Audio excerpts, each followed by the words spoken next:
Good morning and welcome to the morning news update on Souk News. I am Vivian Oguche, now bringing you latest developments from around the world. President Bola Ahmed Tinubu has concluded his week-long visit to India, where he was invited as a guest to the G20 summit in New Delhi. And this has resulted in several significant outcomes that hold great potential for Nigeria's development. Now, one of the major takeaways from the visit to India is an $8 billion investment commitment from Indorama, a petrochemical company directed towards expanding petrochemical facilities in Rivers State, which will create numerous job opportunities for Nigerians. Furthermore, during the visit, Jindal Steels also pledged a $3 billion investment in iron ore processing as part of Nigeria's drive for industrialization and is expected to boost Nigeria's steel industry. Now, the visit yielded more positive outcomes in the areas of power, security, and the digital economy, as a power company plans to invest $1.6 billion in building 2,000 megawatts power plants across Nigeria over the next 4 years. Also, the Defense Industry Corporation of Nigeria received a $1 billion investment, while Bati Enterprise committed $700 million worth of investments to the telecom, real estate, insurance, and hospitality sectors. Meanwhile, the Socio-Economic Rights and Accountability Project (SERAP) has asked Nigeria's 36 state governors to disclose details of the ₦2 billion palliative recently distributed to each state by the federal government, as well as names of beneficiaries and details of what has been done so far with the money.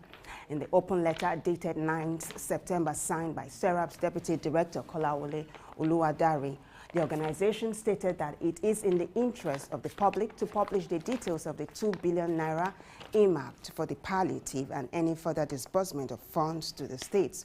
According to SERAP, the Freedom of Information Act, Section 39 of the Constitution, Article 9 of the African Charter on Human and People's Rights, and Article 19 of the International Covenant on Civil and Political Rights guarantee to everyone the right to information, including how the $2 billion petrol subsidy funds are spent. The organization also urged the government of each state to invite the Economic and Financial Crimes Commission and the Independent Corrupt Practices and Other Related Offences Commission to jointly trace and monitor the spending of the ₦2 billion petrol subsidy palliative and other subsequent distribution of funds to the state.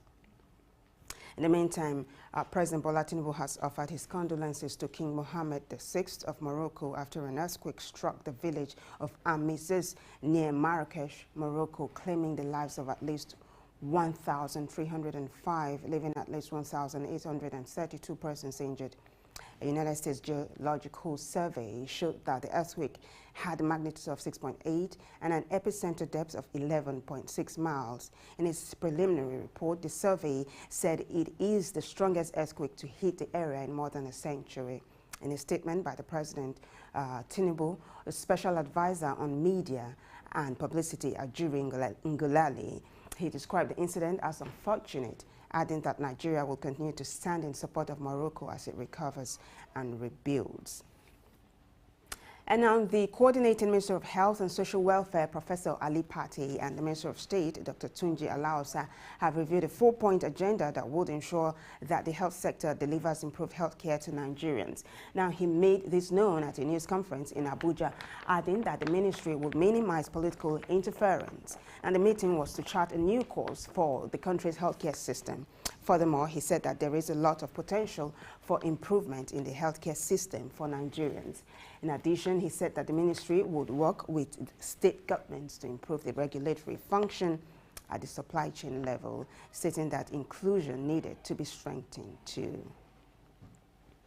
But staying with Nigeria's health sector, Professor Ali Pate has highlighted the potential for growth and improvement in Nigeria's healthcare sector, adding that the government's commitment to improving healthcare infrastructure is a positive sign for the sector. While expressing concerns about the shortage of healthcare workers in the country, Pate sees this as an opportunity to expand and develop the healthcare workforce to meet the nation's demands. With approximately 400,000 healthcare professionals currently working in Nigeria, Pate believes there is room to produce even more skilled workers to provide quality healthcare services. He acknowledged the progress made by the previous administration and emphasized the current administration's plan to build upon those achievements by closing the infrastructural gap in the healthcare sector. He said Nigeria can provide better facilities and resources for its healthcare workers, enabling them to deliver high-quality care to the population.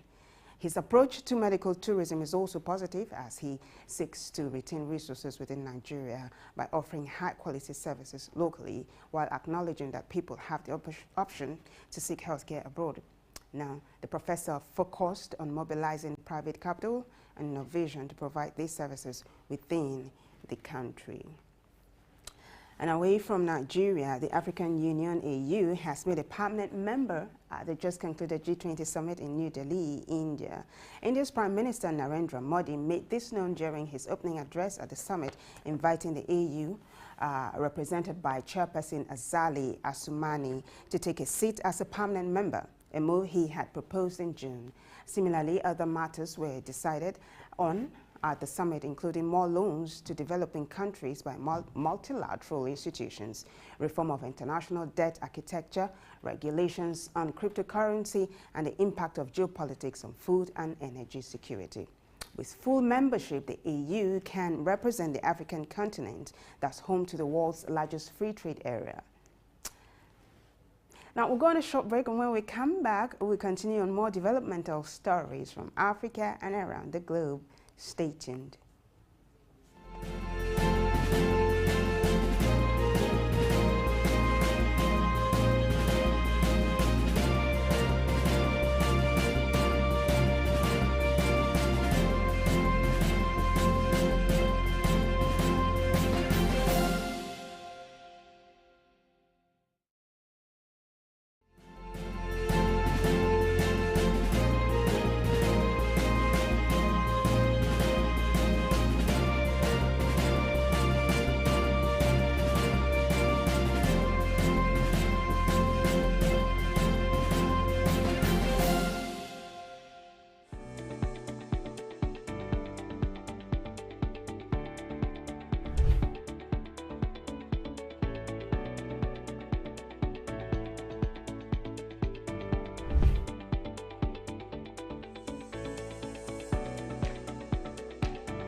Welcome back. It's still the morning news update from Souk News.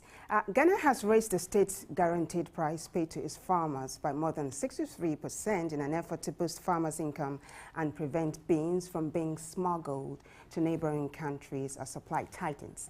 Speaking at the launch of the new cocoa season in the Western Tepa Cocoa Growing District, President Nana Akufo-Addo said farmers would receive 20,943 Ghana cedis per ton for the new 2023-2024 season, which will begin in September, as against the 12,800 Ghana cedis they got last year. Also, he said the new price was the highest paid to farmers across West Africa in the last 50 years, stating that the rising price came as prices of cocoa hit a 46-year high in recent weeks due to concerns over tight supply from the region, where around 70% of chocolate's main ingredient is gotten. The market has been setting new highs, since late June, as problems like black pod disease in West Africa have contributed to a significant global deficit expected in current 2023-2024 season. And to the Middle East, the United Arab Emirates and Saudi Arabia will work with India, the United States and the European Union to create a new transport corridor. The India-Middle East-Europe economic corridors will boost trade in the region and sea shipping and rail links established from India across the Middle East and into Europe. This was revealed in the presence of Sheikh Mohammed bin Zayed Al Nahyan on the sidelines of the just concluded 18th G20 summit, where the UAE participated as a guest of honor. The UAE's partnership on this initiative underscores the country's effort to strengthen its international collaboration and contribute towards a sustainable future, especially in advance of its hosting of the upcoming COP28 climate conference in November. And away from the Middle East now, at least 3 major Chinese cities have removed restrictions on home buying as China gradually rolls back a clampdown on the property sector in an effort to revive its economy. Now, 2 of the most populous cities in the northeastern province of Liaoning, Dalian and Shenyang separately announced they will no longer limit the number of properties residents can buy in most parts of the city, while providing subsidies for buyers and tax relief for sellers. These announcements came after a series of nationwide support measures for the property sector, including lower mortgage rates for first-time home buyers. Now, Russia says it is sticking to its conditions for a return to the Black Sea grain deal, which it quit in July. Now, Russia's spokesman Dmitry Peskov said Russia needed its state's agricultural bank and not a subsidiary of the bank, as suggested by the United Nations, to be reconnected to the international SWIFT bank payment system. The Black Sea deal was brokered by Turkey and the United Nations in July 2022 to allow Ukraine to export grain by sea in spite of the war and help reduce a global food crisis. Now, the British government, in a bid to grow its economy and improve shared security, has signed a partnership with Singapore, the first treaty since leaving the European Union. Now, according to Downing Street, the British Prime Minister Rishi Sunak met with his Singaporean counterpart Lee Hsien Loong at the G20 summit in New Delhi, India, and signed a partnership and concluded the bilateral treaty investment. Also, the partnership will give Singaporean companies confidence to invest in Britain, as well as British companies investing in Singapore and also creating jobs. Similarly, the British government said the partnership will strengthen security cooperation, science and technology, innovation, research and development, including countering cyber threats through a partnership between Singapore's digital and intelligence service. Now, Britain's competition regulator on Friday gave its tentative backing for most of the civil aviation regulator's decision over how much Heathrow can charge airlines over the 2024-2026 period after challenge by the airport and carriers. The Competition and Market Authority, CMA, stepped in to review the CAA's decision after the cut to charges is suggested for the next 3 years angered both parties. Now, Heathrow stated that lower fees would affect investment, but Virgin Atlantic and AIG, British Airway owners, said the cut did not go far enough. The airport operator argues that it needs higher fees to provide a good service, pay shareholders, return and fund investment. Meanwhile, the airlines questioned CAA's calculation. The CMA has until October 17 to decide whether to permit or dismiss the appeal, adding that it will now consider comments in the provisional findings. And with that, we wrap up the morning news update from Souk News. Stay tuned for more analysis on early exchange. I am Vivian Uguche.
Glad to have you join us on Early Exchange. It's time for us to review newspaper headlines and news headlines, business headlines, economic headlines trending across the globe.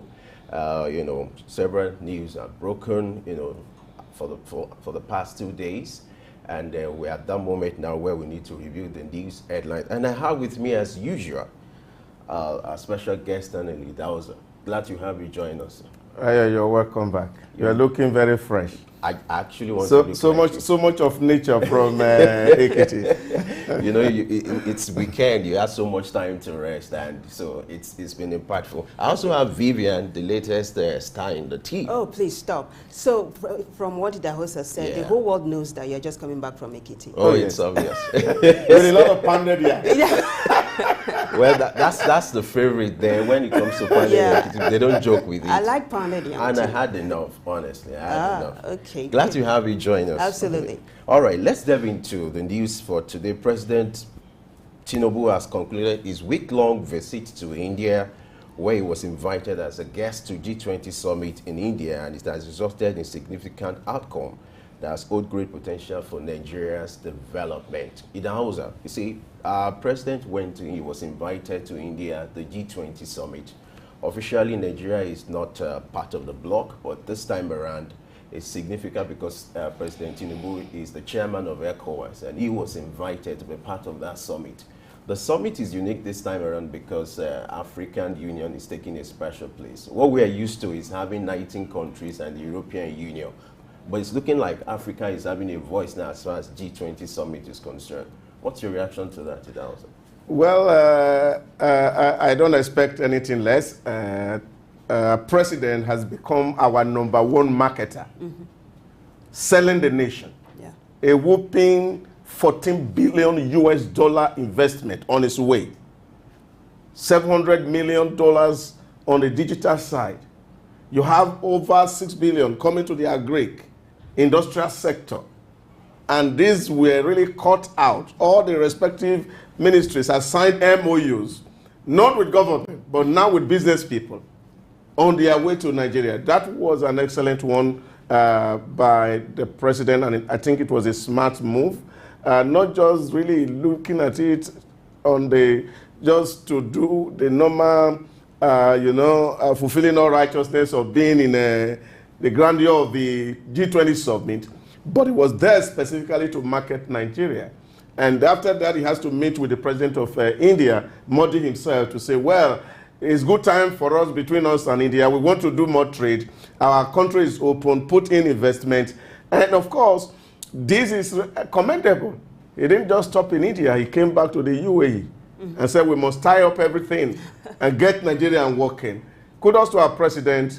Kudos to his team, and we hope to see more of this, because the more foreign direct investment that come into Nigeria, the better it will be for all of us. I want you to even break down this further. This is not just about money coming into Nigeria. What does it translate into? More jobs for the people, right? Oh, yes. Yeah. Good, so that the masses will know what this means. That is what it is. Of course, once this investment comes, you can imagine 14 billion in the next 2 or 3 years coming into Nigeria. And people are investing. So that opened up the space. In short, more electricity. That is what it is, more electricity. You're going to have more electricity. And so even the people who are operating at the informal sector are having now more hope. And this is what it is that we've been speaking to over the time here now, that look, we have a president who believes that the prosperity of the poor lies absolutely on the prosperity of businesses. It's a good thing when you have a president that understands the economic situation of the country. One of the reasons why Nigerians had to vote for someone like Tinubu is because of his antecedents. When it comes to economy, he's a trade accountant. When it comes to economic issues, he understands. I'm not surprised he's starting on this note. His first, official outing, seeking for investors to win investors, foreign direct investment.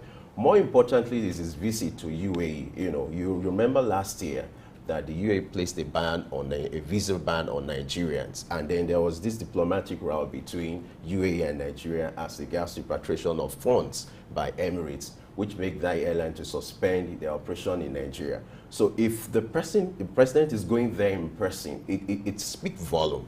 And what that means is we have a president who is serious with business. Leadership is all about solving problems. I always emphasize on that. And as a leader, if you're in position to solve problems, it makes it easier when you even understand the nature of the problem and you're tackling it head on. So I see the presidency. But before you go on, I was going to ask Idahosa, let's flip this coin. What does this mean for local businesses in case you're thinking, this is the death of my business? No, but I think what is important is for us to understand the place. Everybody has its own place within this space to play, especially in the aerospace sector. The local airlines have been, doing all they are. But you see, what is important for us is that there are volumes of Nigeria who go to the UAE weekly, monthly to do business. And in the last, how many months now? In the last 9 months, since September of last year, this flow had ceased a little bit. So the volume of trade is going down. And that is affecting a whole lot of people. And this is because of the easy access to get visa, that you can actually go online and get your UAE visa. In 1 week, it is ready. So this convenience is what actually promoting the trade between the UAE and Nigeria. It's not just the airline. It's also Nigerians who are also doing business in the UAE. Absolutely. Or those who are already living there, whose permit had not been renewed. Now bringing them back home. Of course, you see, that's also a level of unemployment. Because if you're not working there and you are back here, you don't have a business here, of course, you will have to also face the reality of not working. So what this means that once those doors are open, that we can now also give visas to Nigeria, renew their resident permits and work permits, then of course it will also help us to remove some of the social stress that is way back home. And I think this for us is commendable. That the president really did not, because of course you realize the ruler of UAE was actually in the G20.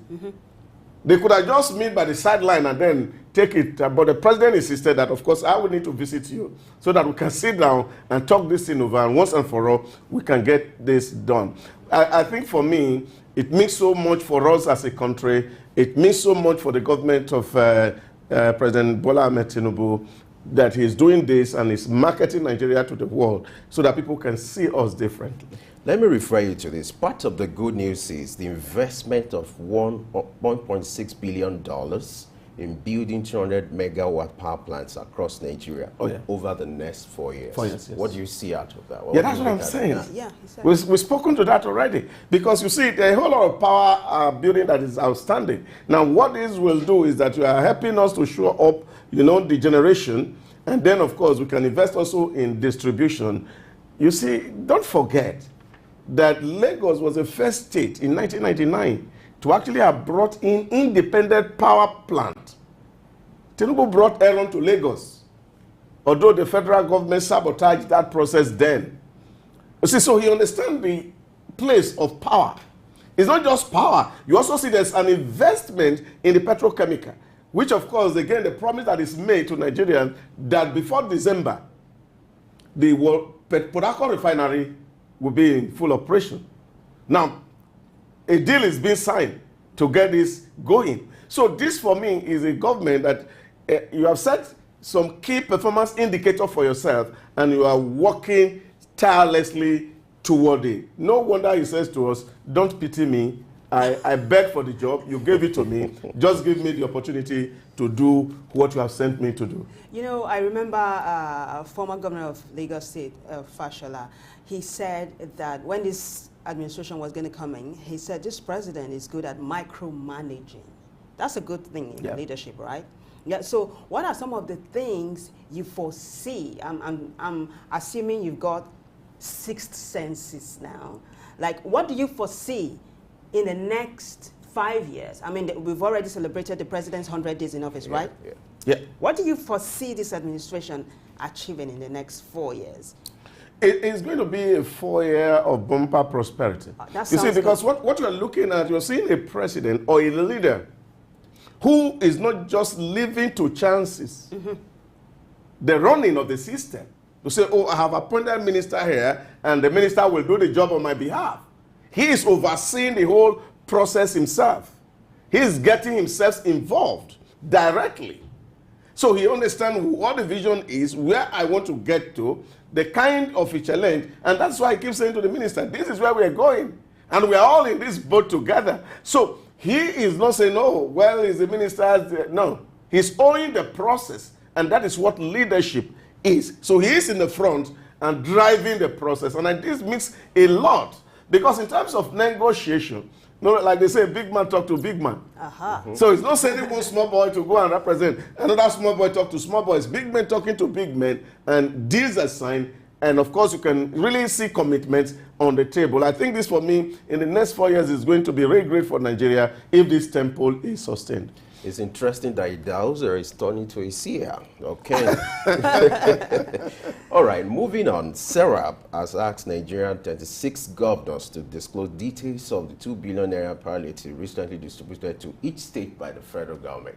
You know, recently the federal government, in order to cushion the effect of removal of fuel subsidy, you know, Nigerians are in pain because of removal of fuel subsidy. And they'll be asking for palliatives, you know, things that will make life better, improve the condition of living. And in their own goodness, the federal government decided to allocate 5 billion to each state.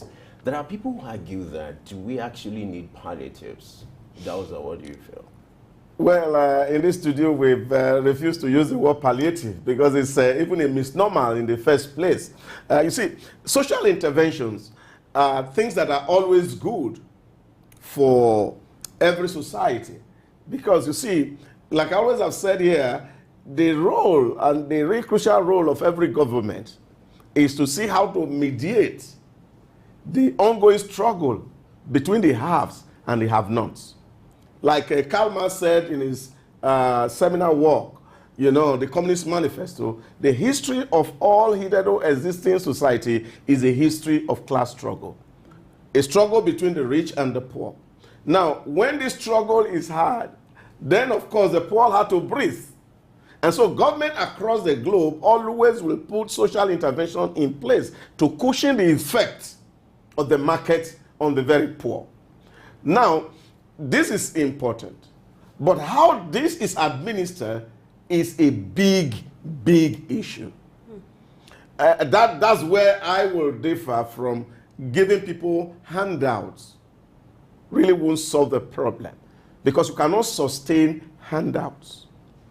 You know, when, of course, the 5 billion palliative was announced, my own way of looking at it was that there was no way that 5 billion can actually cushion the effect if they are shared to individuals.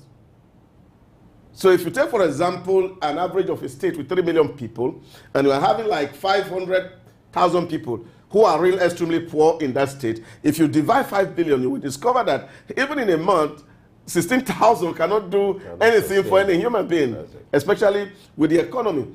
You see, what is important is that we look at how to actually put this 5 billion to work. And I think this is what states needs to actually come clear to the people. So would you say what Lagos State did recently by launching the Blue Line, you know, the vibrant system, is a form of social intervention? Yeah, because it reduces transportation seriously. Yeah, massively. And then, of course, also generating income for the state. So it's two-way. Yeah. So the state is having more money to function, and then, of course, the people are being cushioned. So we can't just start to distribute. Those who don't have the privilege of having urban cities like Lagos can actually also invest in agriculture, for example. So if you plant corn, it will take like 3 months. Or if you plant rice, it take like 3 months for harvest to happen. Now, once we have food happening and we're empowering those farmers with seedlings and these things, there can be better intervention than really giving somebody 2,000 that will not be able to feed that person for a day, let alone 3 months or 3 years. In a nutshell, before you go, so empower farmers by providing seedlings, fertilizers, provide transportation, highly subsidized. Yes. What do you do to SMEs? Yeah, of course, we can also empower them. Good. We set some loans to do business that they will pay back. And this, of course, will really go a long way Because when you empower SME, they will also in turn empower some people who are looking for jobs. So once you can oil this wheel of the economy, a lot can actually happen. And that is the real social intervention that government should speak to, not the hand that kind of intervention. Yeah. All right, we really have to move on now because time. Let's go to the next story. The African Union has been made a permanent member of G20 summit that was held in India. You know, the conventional bloc of G20, you have 19 states and then the European Union having a special status, making it 20. Officially or indirectly, it's looking like 21 now because African Union has been inducted as a member of that union. Before now, we had South Africa as the only African country representing the interest of Africa. Now, the African Union, the big brother of Africa, is part of that bloc. What does that portend for Africa, Dawson? Well, from a negotiation standpoint, I don't think that we have done a whole lot of homework that will make the impact of AU to be felt in G20, honestly speaking. You see, when you look at EU as a bloc, EU is treated as a country, same currency, one CBN. Borders are open. You need only one visa to enter Europe as we speak. In Africa, you're still having a lot of restrictions and barriers that have not been removed. This, for me, is the real challenge. So for EU to be able to play like EU in the G20, it must put its house in order. We should be thinking about having a bloc that is uniform in terms of thinking, in terms of orientation. Now, who will be representing AU? We don't have a parliament yet, like the EU have, where we have to agree on some big things. So we are still functioning as sovereign entity, which is a little bit different from what is happening in the EU, that they have a common, fiscal policy that they drive all together. They have a parliament where they sit down. In short, their parliament have ministers who represent EU. So until Africa unite first at home, we will not be able to play together outside. So this for me is very significant. And I think having been now, admitted into G20, I think the leaders of Africa should come back home and put their house in order so that we will be able to negotiate effectively at the table of the G20. Yes, but while leaders are putting their houses in order, is there some kind of significance to the AU being part of the G20 summit? Take, for instance, this issue of climate change, where Africa contributes the least to the climate crisis this time, but suffers the most. Yeah, does this not give the AU a voice, sort of, as is, sort of one of the major players? Does it not give the AU a voice? Yeah, that's the point I'm making. Yeah. It would have given us a voice. It would have. Yes, if we can speak together as one.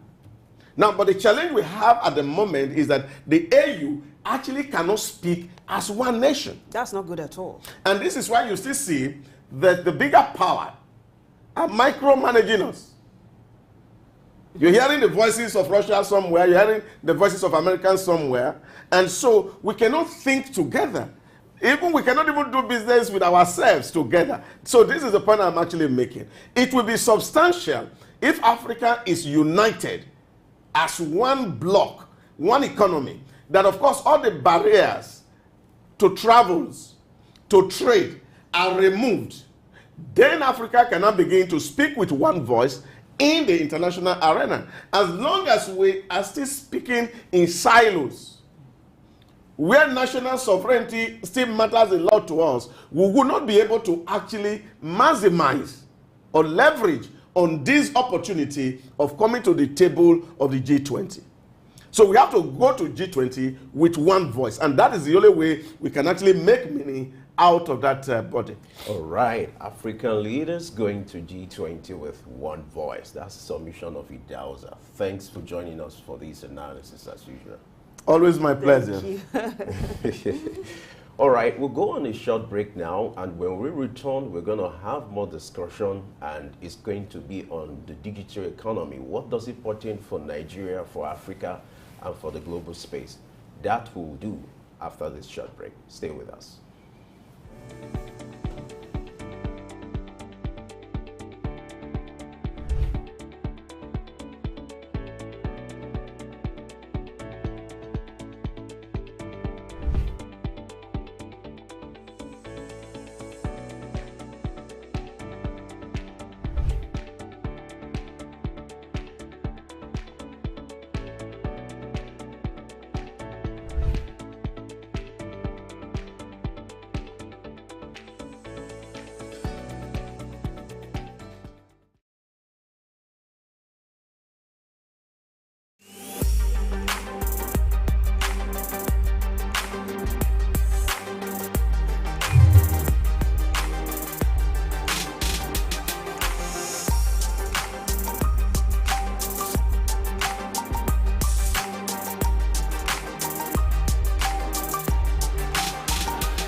It's early exchange, and if you're just joining us, you have no cause to worry because we're just delving into the discussion for the day. We're looking at digital economy. We're going to look at the prospects. We're going to look at the challenges. We're going to look at the opportunities that are inherent for Nigeria and as far as Africa is concerned. So my guest today is a specialist in global business and leadership development. He has been an innovative business manager for over 18 years. And when it comes to business and leadership development, he's an expert and he's been doing this for decades.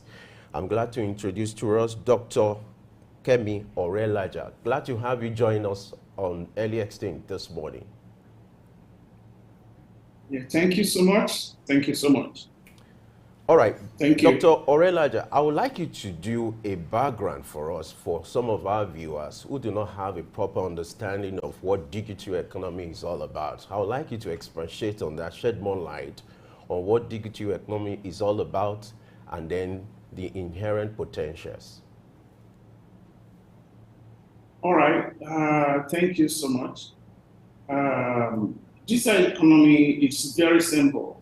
It's basically economy that is based on digital technology. That is just as simple as it is.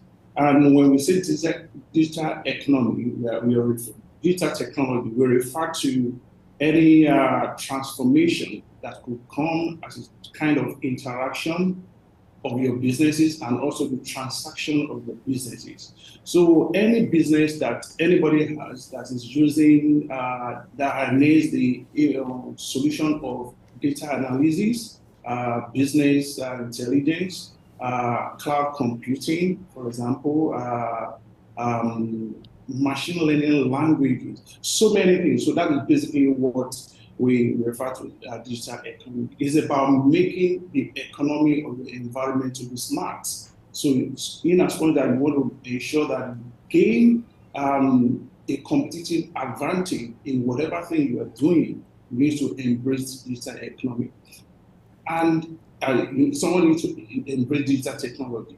And for someone to embrace digital technology, the person needs to be digitally savvy and also literate when it comes to technology. Because it's about technology, you need to understand the simplest things when it comes to technology. How to use, let me just use the simplest thing, the mobile phone we are using. How will you use it? How can you transform that into an efficient environment for you so that you can even generate income?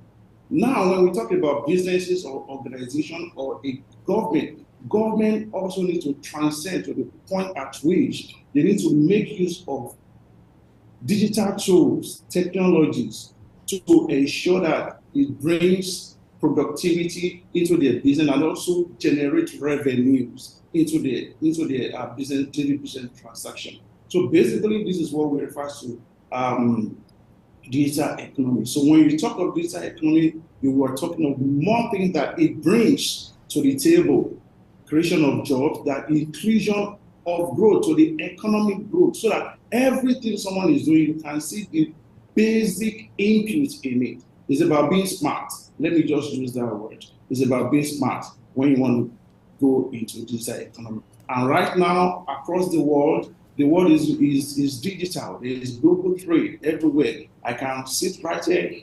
in Nigeria. I can see it at my home and transact business all over the world. Millions is going back and forth. It's part of digital economy. You want to talk about social media? There is destruction over there. So many things that is happening and is generating income, daily income. It's not about just using your phone to take pictures. It's also about getting money, generating income. Let me just use your income from this technology. Can I come in here? Let me come in here. All right. Thank you, Doctor. You know, we used to grow up hearing it's a man's world. Now people say it is a digital world. Now here is what the United Nations said. I want to read it out to you. The World Bank, beg your pardon. The World Bank says that digital economy makes up more than 15% of the global GDP. and has grown 2.5 times faster over the previous 10 years than the GDP of the physical world. Notice there's a contrast here between the physical world and digital economy. What's your take on this? I would like you to tell us what you think about this, because it's very huge, the contribution of digital economy globally. Also, if you can tell us the components of digital economy. Yeah, let me first start with the component of digital economy first, so that I can now answer your question. First, for you to go into global trade, you first need to understand what the components are going to go into digital economy. We talk about the e-commerce, e-infrastructure, e-business. Basically, that's what we're talking about, and that is why the World Bank will say it has grown, faster than any other business sector or any other business sector that generates into the global GDP of the world. The fact is, e-commerce is all over the world, and that is basically why I say this. Because when there is trade going on, you don't know what is happening, but the fact is, I'm using the tools to generate my transaction. At every point that all these things is happening, all over there is a connectivity. It connects from one point to another, and it transcends across the continent. And also it brings income into the wallet of the nations. For example, United Nation, and someone is United Kingdom, and someone is here in Nigeria, and you want to transfer business. At the point that business is consummated online, there is transaction that is being generated, debit, credit happens. Basically, that's what we're saying. And United Nations and also the World Bank, they are looking into all these things, and they are saying every income that is coming from that sector, which has changed the world, which has, the fact is, through the digital economy, the funds that have been raised or that have been generated, as they have made use of it to establish different kind of sector. For example, right here in Nigeria, digital economy, over $4.4 billion dollars was attracted into the industry right here in Nigeria. So basically, that is what we're saying. And now we're not talking of the global world, the Western world. So basically, at that point, there is what we call creation of opportunities. And basically, that is what the World Bank is also saying. At that point, there's creation of opportunities from one point to another across all the sectors. So basically, that is what they are saying, and it's going to affect the world generally. Let me be specific now. President Tinubu was invited to the G20 summit, and part of the takeaway from that summit is the $700 million investment being pledged to Nigeria. What do you think this portends to Nigeria, and if you're in position to advise the president, what would be your take? $700 million investment in ICT. What do you think? Yeah, it's very simple. Creation of enable environment for the youth. That does it. We need to create enable environment so that everyone can enjoy this benefit. I so much love what this present government did. From the start of the government, they had a meeting with one of the world tech giants, and why do they have that? They want to collaborate, they want to partner, and they want to ensure that there is creation of jobs across the world. So no one will have that fund in his possession, and it will not make environment enable for the citizenry. It is very key. So what President Tinubu is doing is the right course, because also we need the IT professionals. We need to build our environment. We need to have technical expertise. At times, we don't need to go outside to be looking for the technical expertise to come down here into our nation to design, develop, or implement a solution. No, It's part of it. When you have that kind of a fund, you'll be able to develop your environment and build an innovator, an inventor that can create your world and ensure that the IT space or the digital space of the country thrives. And basically, we are thriving. That's just what I would say. I mean, the space is thriving in Nigeria, and it's, at the same time, it will add up to the GDP of the nation. I was going to It is ask, going to add Doctor. up radically. Yeah. You know, you talked about the economy thriving. I was going to ask if you could give us specifics. You know, we've talked about digital revolution globally. Yet, how big is this in Africa, especially in Nigeria? Could you give us, you know, some data, some figure regarding the major role digital economy has played in Nigeria's GDP? Yeah, when it comes to the world, the global economy is over 11.5 trillion dollars when it works, you know. And in Africa is just about 1% out of it contributing to the GDP of the world. It's just 1%. And when we come down to Nigeria, if Africa is contributing just 1% of the world, you know, the world digital economy value, just 1%. That is, I mean, it's insignificant really. But the fact is, we are improving. We are improving every day. Our people are doing it. And coming to Nigeria, this has also changed the shape of Nigeria, because, like I said, in the past 4 years, the digital economy space in Nigeria see an investment of over $4.4 billion. This is huge, really. Over 4.4. Over 5 years. And this also has shaped the nation in creation of jobs. And not only that, in also, I mean, transparency. There's also transparency in the business sector. There's transparency in government. There's transparency in everything. I mean, you want to do something, you can easily go online, check it out, check what happened. This is part of what we're saying, that digital economy has changed the world. And for every industry to thrive, they need to embrace digital technology.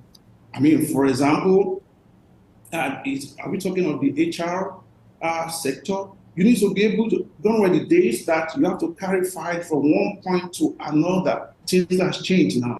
There's no need to carry files again. Online, you can easily do all those things. That's part of what we're saying, digital economy. Don't worry, this, and I mean, in the government sector, you see someone sitting on somebody's file. No, that can't happen now, because all those things have been archived. All the information has been archived, and once it's archived, you can easily get your information 20 years, 30 years, 40 years. It makes the economy to be smart. And that is basically what the government is doing. And that is what is coming to the nation at the end of the day. Our economy needs to be smart. Our government needs to be smart. In as long as they are smart, they also generate income, which is the key things. They also generate income. Taxes are being charged. You know, I mean, taxes will be charged definitely. There will be investors coming into the nation when they see that, hey, things are working. And not only that, you know, the economic sector, let me use electricity, for example. Without electricity, a good electricity, digital technology cannot thrive. So with the money available to our government, they will be able to provide all this enabled environment so that the sector, every sector will thrive. We have fintech, we have health tech, we have agri-tech, we have school tech. So many businesses will thrive easily. The youth, let me talk about the youth. The youth will be able to create a simple and easy application. They call it hard, you know, easy application, and people will use it easily. They will make their money out of it. From there, it will transfer to the government. Government will also make their money out of it. And the economy is good, and everybody, we are all enjoying. All right. There's this projection that Nigeria's IGDP, which is Internet Gross Domestic Product, is going to double by the year 2050 to about 150 billion US dollars. Do you see this playing out? And if it's going to play out, what do you expect that Nigeria should put in place in order to make this a reality? Yeah, it is possible. This is a true because there's projection in everything we do. I mean, especially from the tech industry, you can easily predict into the future. And when you predict into the future, you know what is happening. There are basic things that the government needs to do.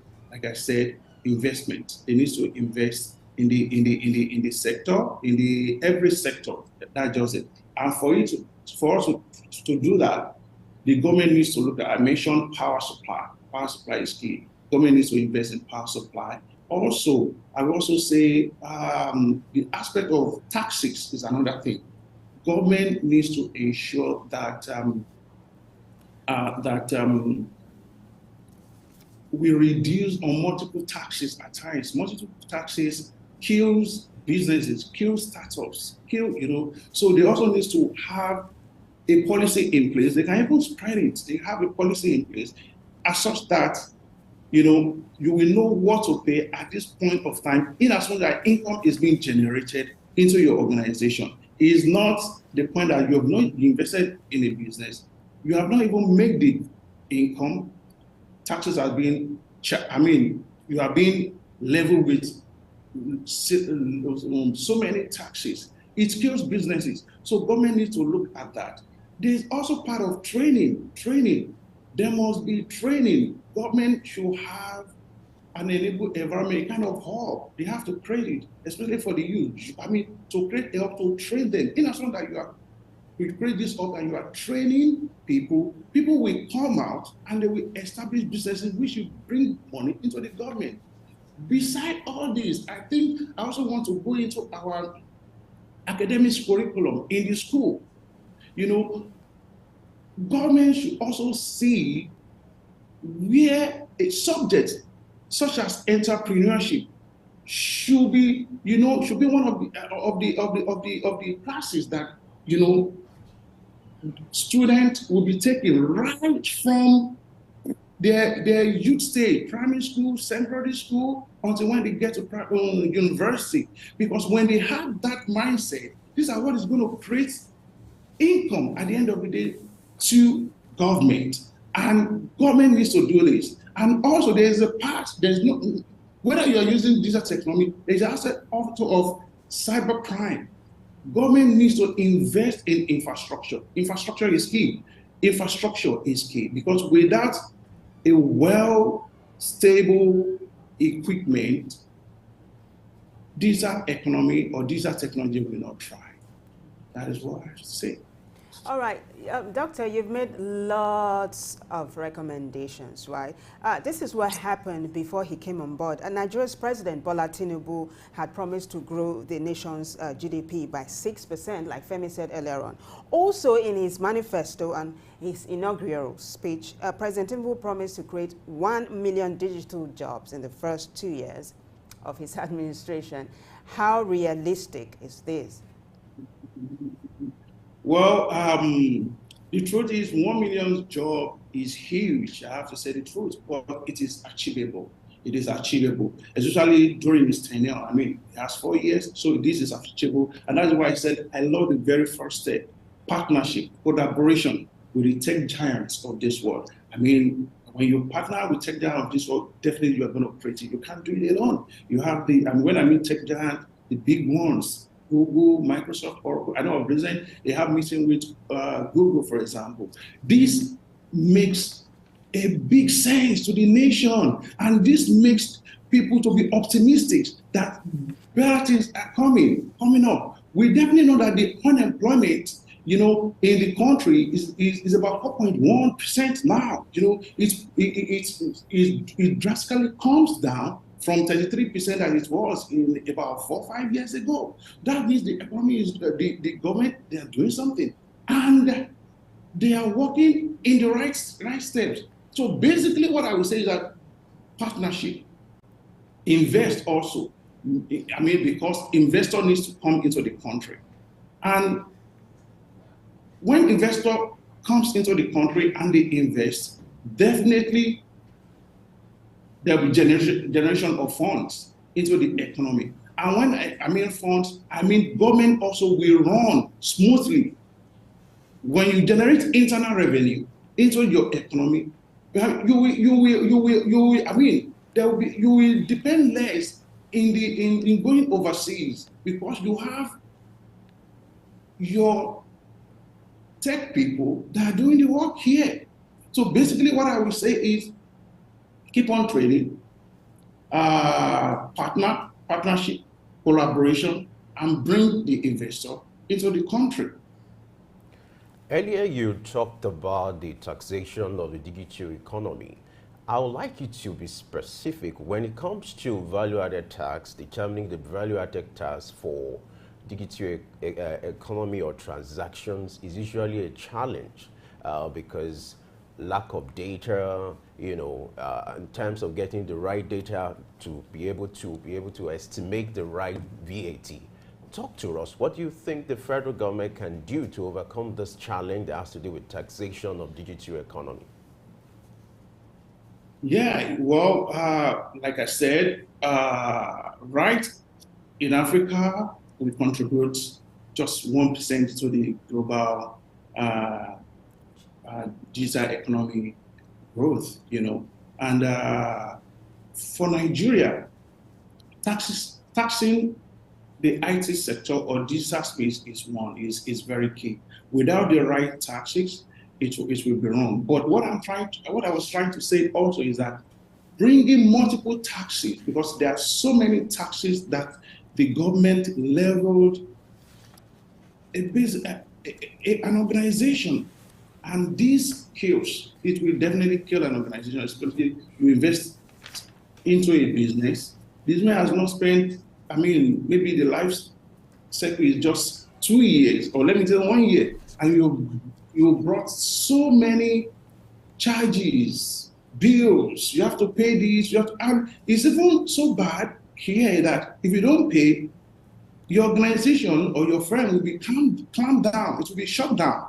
Then you go back to square one. So basically what I would tell government is that they should have a policy and they should work with the startups and even organizations to understand the right charges, the right taxes that needs to be leveled against every organization. This will help them to grow, because in an organization, in a nation, if your organization, if the firm organization doesn't grow and it keeps winding down, I mean, it doesn't yield anything for the government. It doesn't. But the happiness of the nation is that an organization, an individual establish an organization and it thrives, and you build them. I think government should at least give, even if it's some few months, for organizations to be stable before they come with the right taxes that needs to be charged. If not, because there's so many things that is militating against government, I mean against companies. In Nigeria, for example, there are so many things. I mentioned the power supply. Before you pay power supply, I mean, and you have to even pay taxes from all these things. There's part of power supply, there's part of, I mean, so many things. So many things. So government needs to look into that so that they can reduce the taxes and the investor can make the money. An organization can also make their money, which is very key to every government. Doctor, earlier on you talked about investing in cybersecurity, right? So as we begin to wrap this up, let's take a look at the ups and downs of this much talked about digital revolution. What are the promises and the perils in digital economy? Yeah, number one opportunity, there are so huge opportunity in digital economy. I mean, the very first thing, I mean, creation of jobs, because it creates jobs for people easily. You can easily, the government can create jobs there, and they have the statistics there every time. And apart from creation of jobs, it brings about transparency in everything that you do. Also, it saves cost because instead of you traveling from one point to another, you can easily, from the comfort of your home or even in your office, transfer billions of dollars. I mean, right in the past, we do not have what's called, you want to transfer business through my phone. We can easily pick up my phone.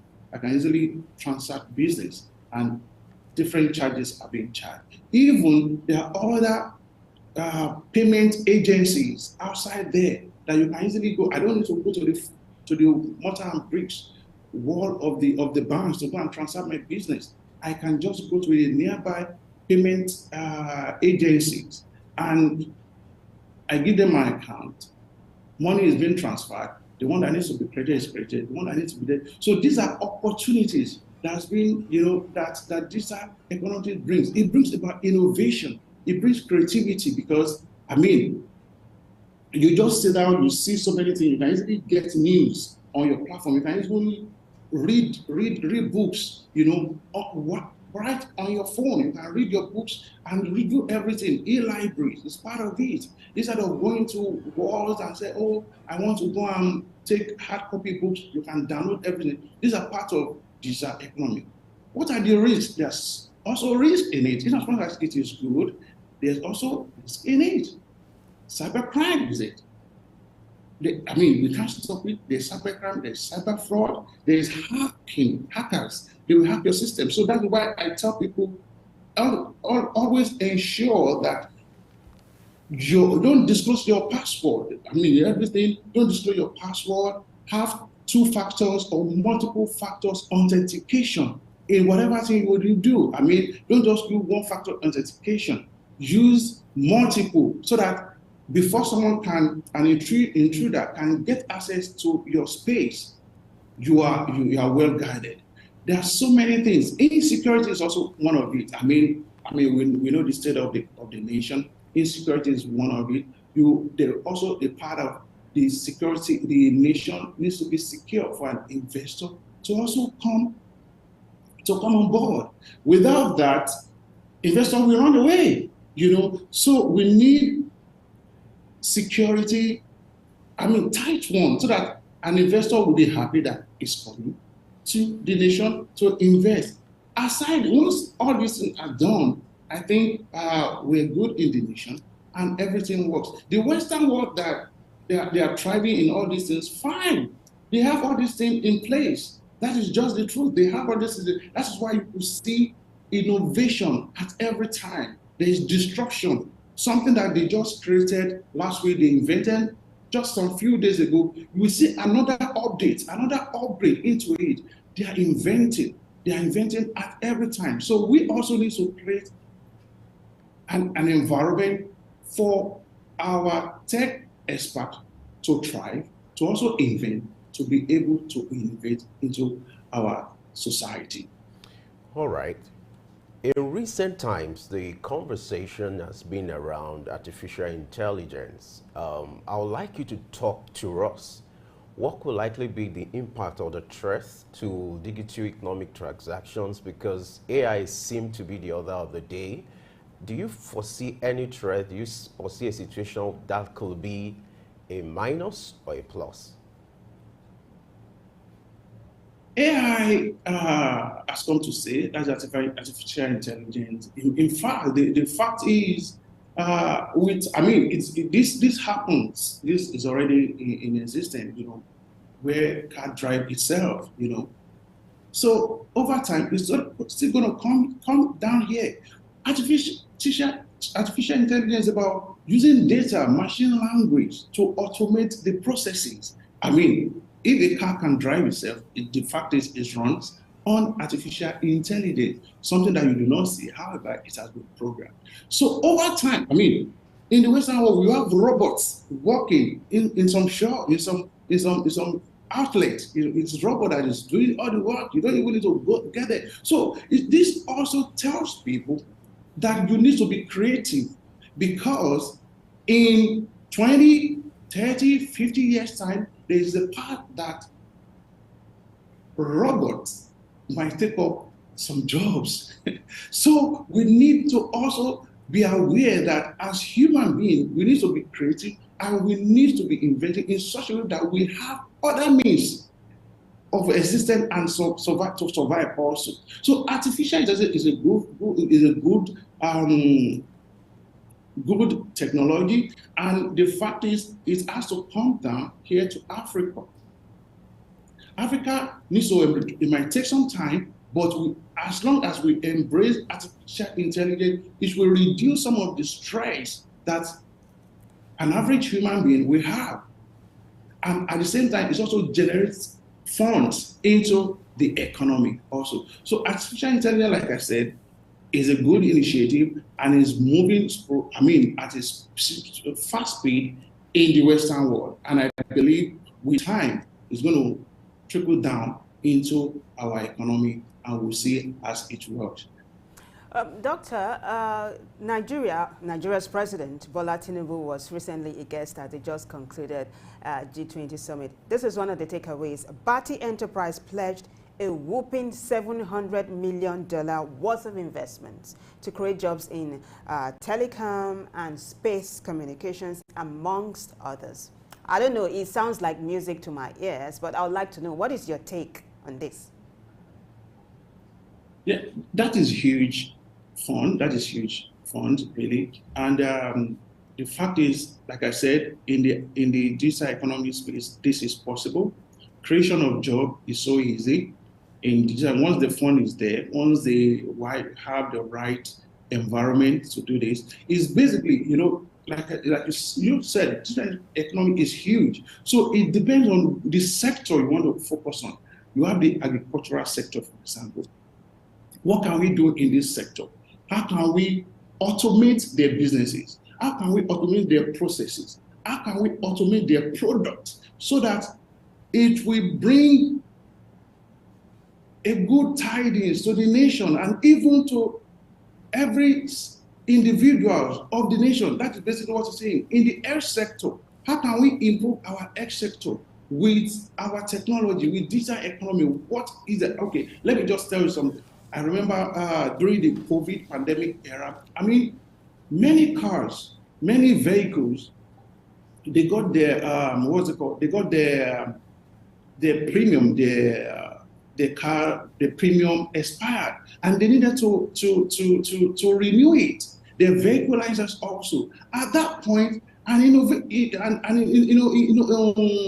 creative person came up and said, why can't we even, instead of going to an insurance firm to go there and sign a letter, document before they could renew my vehicle particulars, why can't I automate this thing via my phone? And honestly, it brought about digital insurance. So right now, every insurance sector, they can easily, every individual can easily renew his or her vehicle on his mobile phone. It doesn't need to go to go into the insurance company and say, hey, you don't need all those. Right now on your phone, you can do that. Basically, that is what we're saying. So it's bringing a lot of joy in every sector. All right, as we wrap up, I would like you to quickly talk about, access to internet in Nigeria. According to World Bank, 40% of Nigerians have access to internet. My worry or my concern is not about the cities or the urban area, it's just the rural area. Now that we're talking about digital economy, how can we overcome this shortfall? Yeah, the fact is, in Nigeria, we have over 120 active users of internet in Nigeria. However, the rural sector, they still lack some basic things. I think the government needs to invest, and the investor also needs to invest in the rural sector. It shouldn't be the urban region alone. When they invest, that means the mask is being there, and also they'll be able to transact easy business also right in there. I think it's about investing in this rural, and the government should not neglect them. There should be expansion into that sector, into that area also. So basically, that's what I would say. Government needs to invest, and also companies need to come and establish their tentacles in the rural sector of the nation. All right. Dr. Kemi Orelaja, thanks for sharing your thought with us. Thank you so much. All right, we'll take a short break now. And when we return, Dr. Kemi is still around. We're going to have more discussion with him. Stay with us.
All right, it's the early exchange, and we've been having conversation around digital economy, and we still have Dr. Kemi Orelaja as our guest. He's a global business and leadership expert. He's been talking about the prospect, the challenges, and the opportunities. Dr. Kemi, glad to have you join us once again. Thank you. I would like you to speak to the statistics that talked about the digital economic contrast. In United States, 68%, in China, 22%, in Asia, 27%, but in Africa, just 1%. Where do we belong, and what do we need to do to improve our rating? Yeah, like I said earlier, our digital economy space, our digital technology space, is in nascent stage. In other words, is in embryo stage. We are still growing in Africa. We are still growing. We can't definitely compare ourselves with the United States of this world. That I mean, for you to talk about technology, it starts with them. That's just it. And Asia also has done a great job. They've invested seriously in digital space also, where they are so strategic also. There is a strategy they use really, and they got themselves that. However, in Africa, I think, people say Africa the continent is far to the world, is behind. But the fact is we are growing, like I said. Over time, I mean, we are talking of 10, 20, 30 years from now, Africa will be one of the greatest tech space in the world that everybody will need to come and see, because we have the knowledge, we have the brains, we have individuals. But basically what we need at times is exposure. I tell you, once our tech guys, when they're exposed, they become another thing, and that is why you see them even go into the North America, for example. You see, it is basically people, the tech guys from Africa, they are doing the work. Those are the people that. So that's why I said we are actually learning at this stage. A time will come that our people, they are coming back home to invest, and Africa will change. And it's going to be changed for good. I can tell you. So I'm looking at 10, 20, 30 years from now, things will change in Africa. And just like we said, I mean, there are meetings that the World Bank had, the United Nations. They have seen the sporadic growth in Africa. They have seen the resources embedded in Africa, and not only as a nation, as individuals of a nation. I mean, for example, you engage an African and you tell him about things. He began to tell you so many things. So basically what we need now is exposure, and we are actually getting that exposure.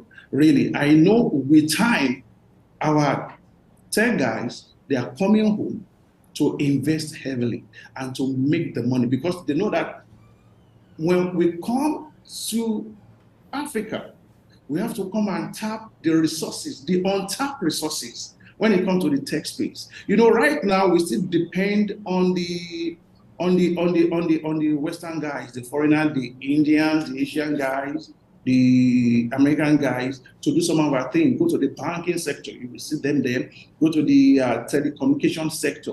Those are the people that will sit there, because there's part of knowledge transfer in whatever thing we are doing. And once our tech guys get this knowledge, I am very sure things will change for good in Africa.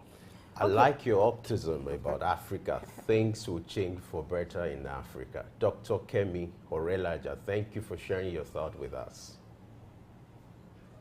Thank you so much. Vivian, Dr. Kemi was so optimistic about Africa getting better. What's your take? Do you believe in that? I mean, I share in his optimism. Yeah. But before COVID-19, the potential of digital economy wasn't really there. But when COVID-19 happened, it magnified the potential. Yeah, but I would have loved to ask the doctor to speak to concerns that experts have about the pre-existing disparity in wealth and income. Just like you alluded to earlier on, what happens to those in the rural areas and all of that?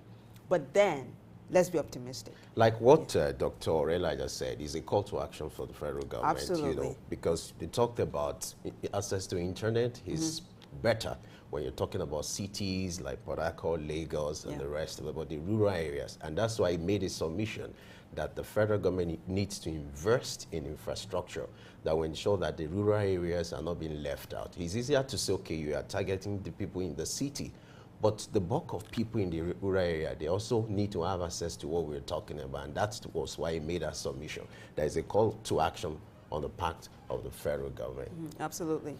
All right, we'll go on a short break now, and when we return, we'll have another conversation with another guest. Like I said, the conversation is getting bigger and it's getting better. Don't go away, stay with us.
Digital economy is on the rise, offering exciting prospects and opportunities for individuals, businesses, and governments.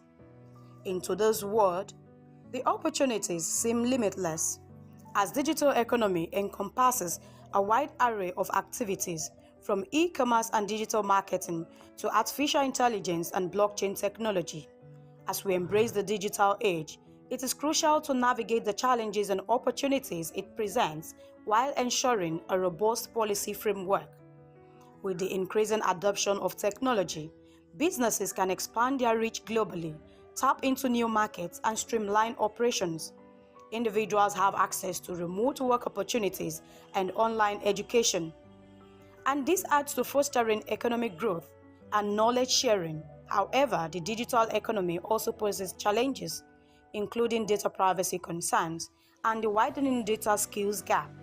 The dominance of tech giants, regulatory complexities, issues of digital inclusion, cybersecurity threats, disruption of traditional industries, globalization complexities, and environmental sustainability are of concern.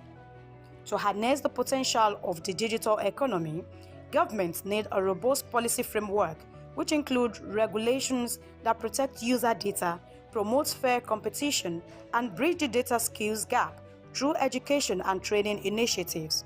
Moreover, addressing the dominance of tech giants in the digital market is crucial to ensure a level playing field for businesses of all sizes. In doing so, we can unlock the vast opportunities that the digital economy offers, fostering innovation and prosperity for all. Grace Komolafe, Souk News.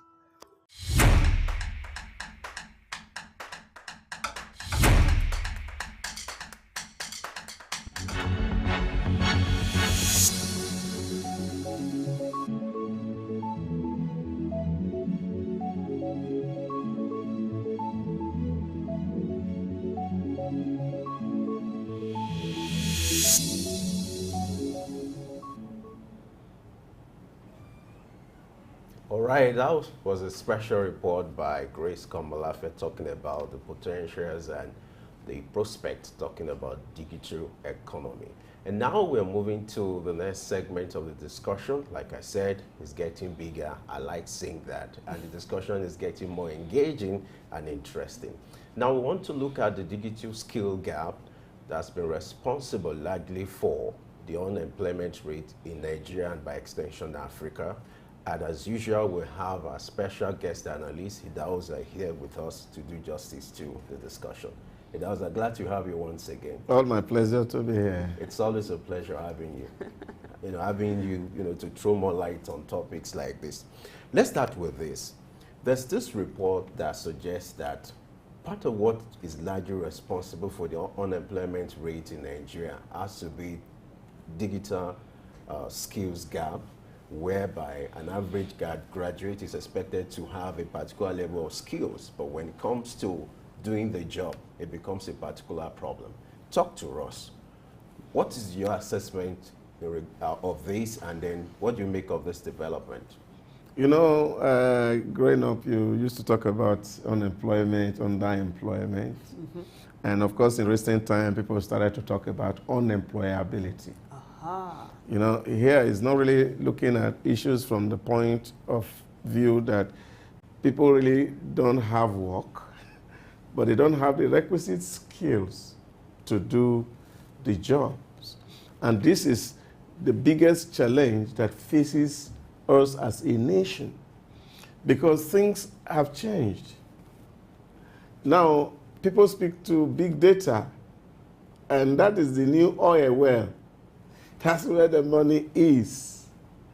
And if you look at it, in the last 20 years, you see, if you look at big companies, first 10 companies, you will see service companies. It would have been oil company, Chevron of this world, ExxonMobil of this world, Total of this world. But in the last 10 years, you see, it will be difficult to even find an oil company on that first 10 Fortune 500. Now, all the big players you see there are people who have no shops, and they are governing the world. So this is the real where the value is at the moment. But unfortunately, we have not been prepared enough to tap these resources. This is the challenge that faces us as a nation, and this is the challenge that is facing the entire African economy. So we're always playing second fiddle to other economies. Yes, you have in the early 90s, 2000, people who were studying computers in university and they had not seen a computer before. And we certified them as graduates of computer science. They only actually studied mathematics, so to speak. So this is the challenge. So we have not sufficiently really raised up the requisite manpower to play in that sector. So that gap exists. Schools have not prepared their students for the work environment. So you're saying the curriculum needs to change? Oh, yes, of course. So let's talk about, it's a good thing you said this. You talked about employability versus unemployability. Now, there are 5 major skills to give you a boost in the digital environment these days. I would like you to speak to them. We have data analytics, because data is at the heart of it all. We have data protection and governance, which was one of the things Dr. Former guest was talking about. We also have financial analytics and market research. Would you want to speak to these skills? Yeah, but you look at it. We're talking about big data. Yeah. What do you do with data? Now, data is a big market, and people must be able to make sense out of your data in terms of your strategic planning and even the execution and deployment of your infrastructure and resources. Now, if we have, for example, a population like Nigeria, and that population is 200 million people. Now you are having, for example, younger people in that stratum, the largest. Now, what can we begin to think about? Because this is important to people who are going to invest. Like somebody said yesterday to me, that you see, the way people are moving, for example, out of Nigeria, and you see the demographic of the people who are moving, they are just young people. And he said, in the next 10 years or 20 years, the big business in Nigeria will be old home people. That's not good, right? Home for old people. Are you kidding me? Because, of course, you are old, you can't help yourself, your children are all abroad, and you have to live here. So people who are going to invest in old people's home will be making big money. Oh my gosh. Now, if you are thinking, you can be thinking business out of old people's home as we sit down.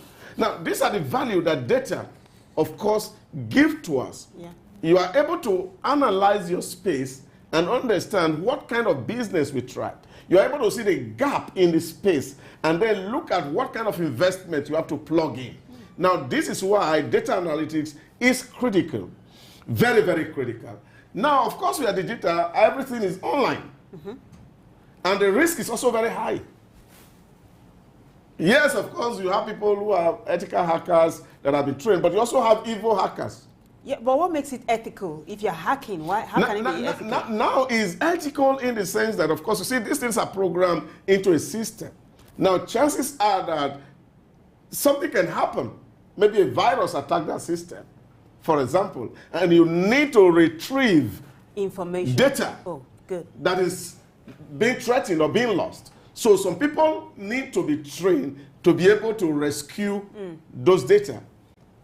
This is why ethical hacking is encouraged.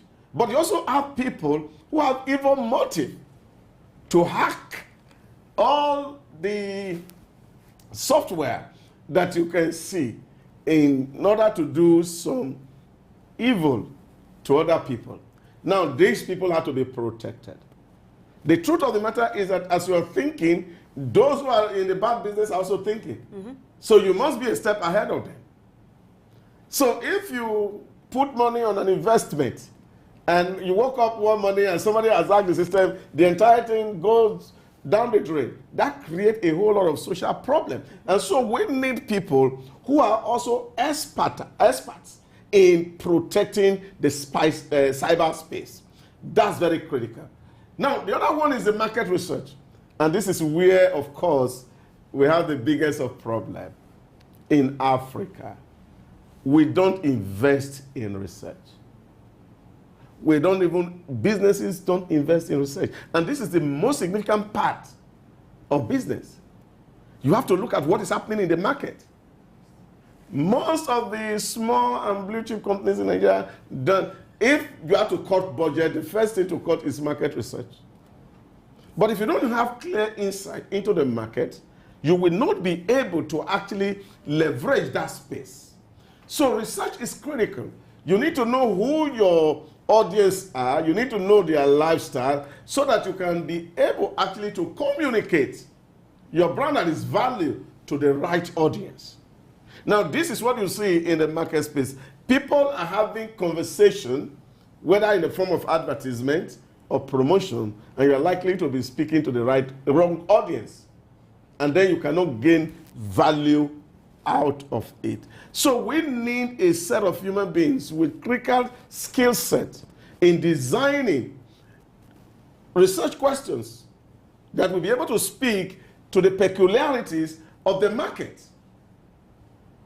But I have played in that space for some time. And what is happening there is something that is an eyesore. Would you want to tell us why it's an eyesore? Yeah, because you have a lot of people.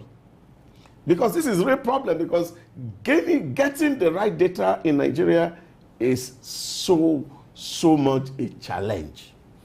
And this is again speaking to the values of our people. I've seen situations where people actually will have to fill out questionnaires without actually going to the field, looking for easy options out, administering questionnaires to the wrong audience. You want to speak to a user of a product, for example, and you are looking at people who are in the AB, for example, socioeconomic class. And of course, your field agent cannot assess them, and they are interview anybody on the road. Now, if you collect such data and you analyze them, it's going to give you very wrong feedback. So this is an issue. Even in terms of sampling, for example, if you don't have people who are critical to be able to actually know who are the real critical stakeholders here that we need to talk to.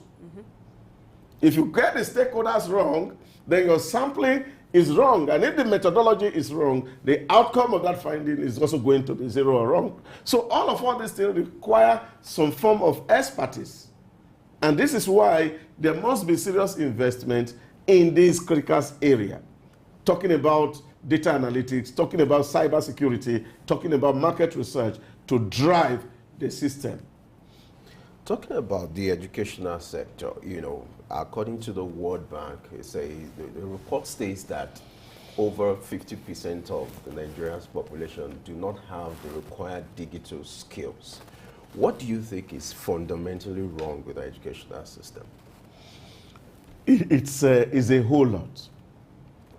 It's a whole lot. Those days when, of course, people were speaking to neocolonialism in Africa, one of the issues that they actually said that the kind of education that were brought to us was, the reading, writing, kind of education, the 3 R's. You're able to write, you're able to read, and you're able to pronounce things. And this was all that we needed just to be able to administer the structure that they put in place. And you see, this also is happening.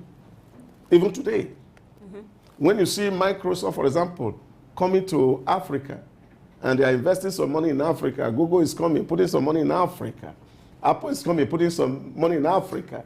Now, they're actually not transferring technology to you. Now, what they're actually giving to you is the ability to be able to run their applications. That's the far you can go. But that cannot give you a competitive edge in the market. So what we're actually teaching to our people, even in the current world, is your ability to use Google, use Apple, and use probably Facebook and other things. So when they come, they are training you to be able to use their applications. They are not actually imparting you with the kind of knowledge that will enable you to invent your own technology. And this is where our education system need to sit up. That is not just enough to teach people how to use the interface of an application.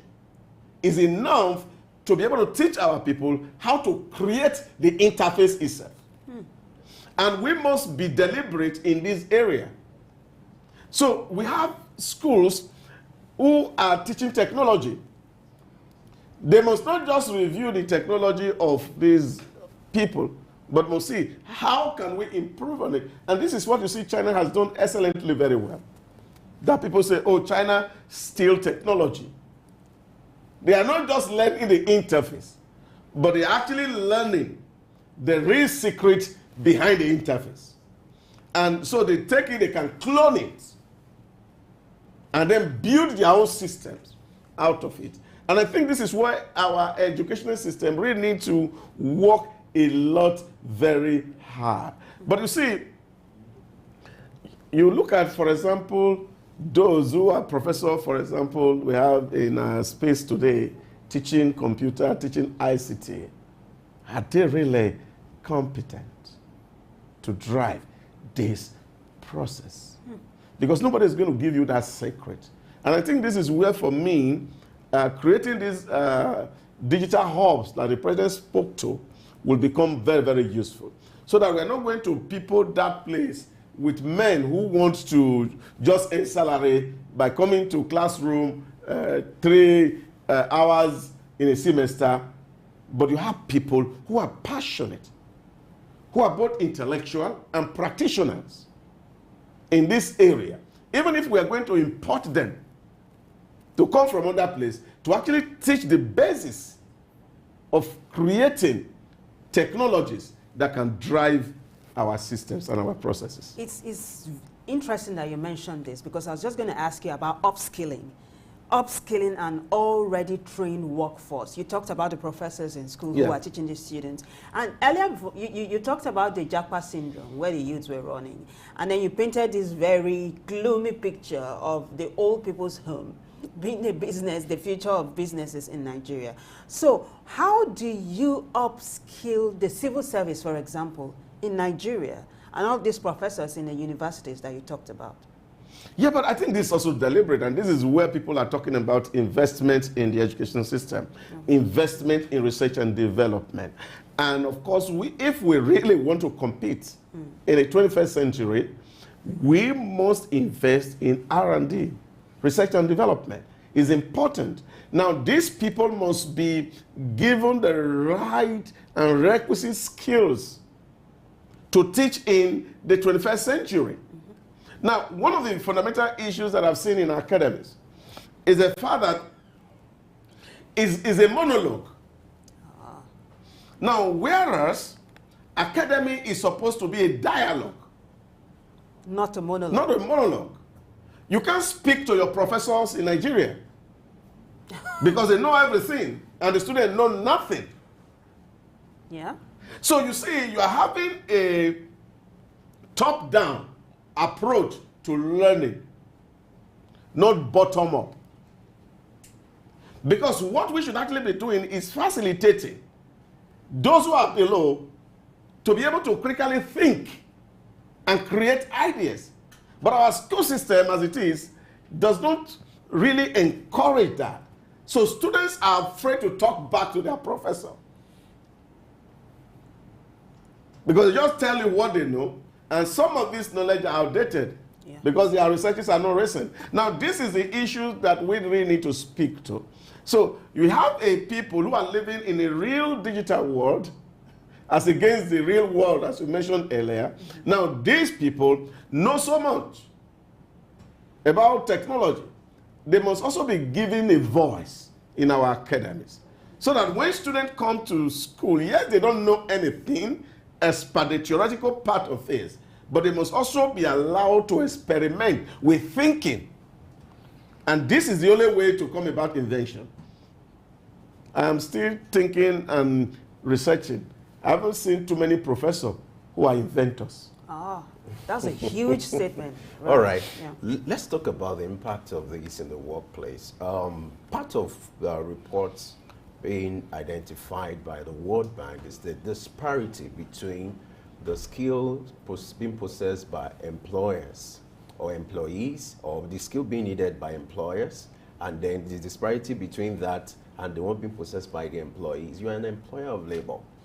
What has been your observation in this regard as regards the skill gap between the interest or the desire of the employer and that of the employee?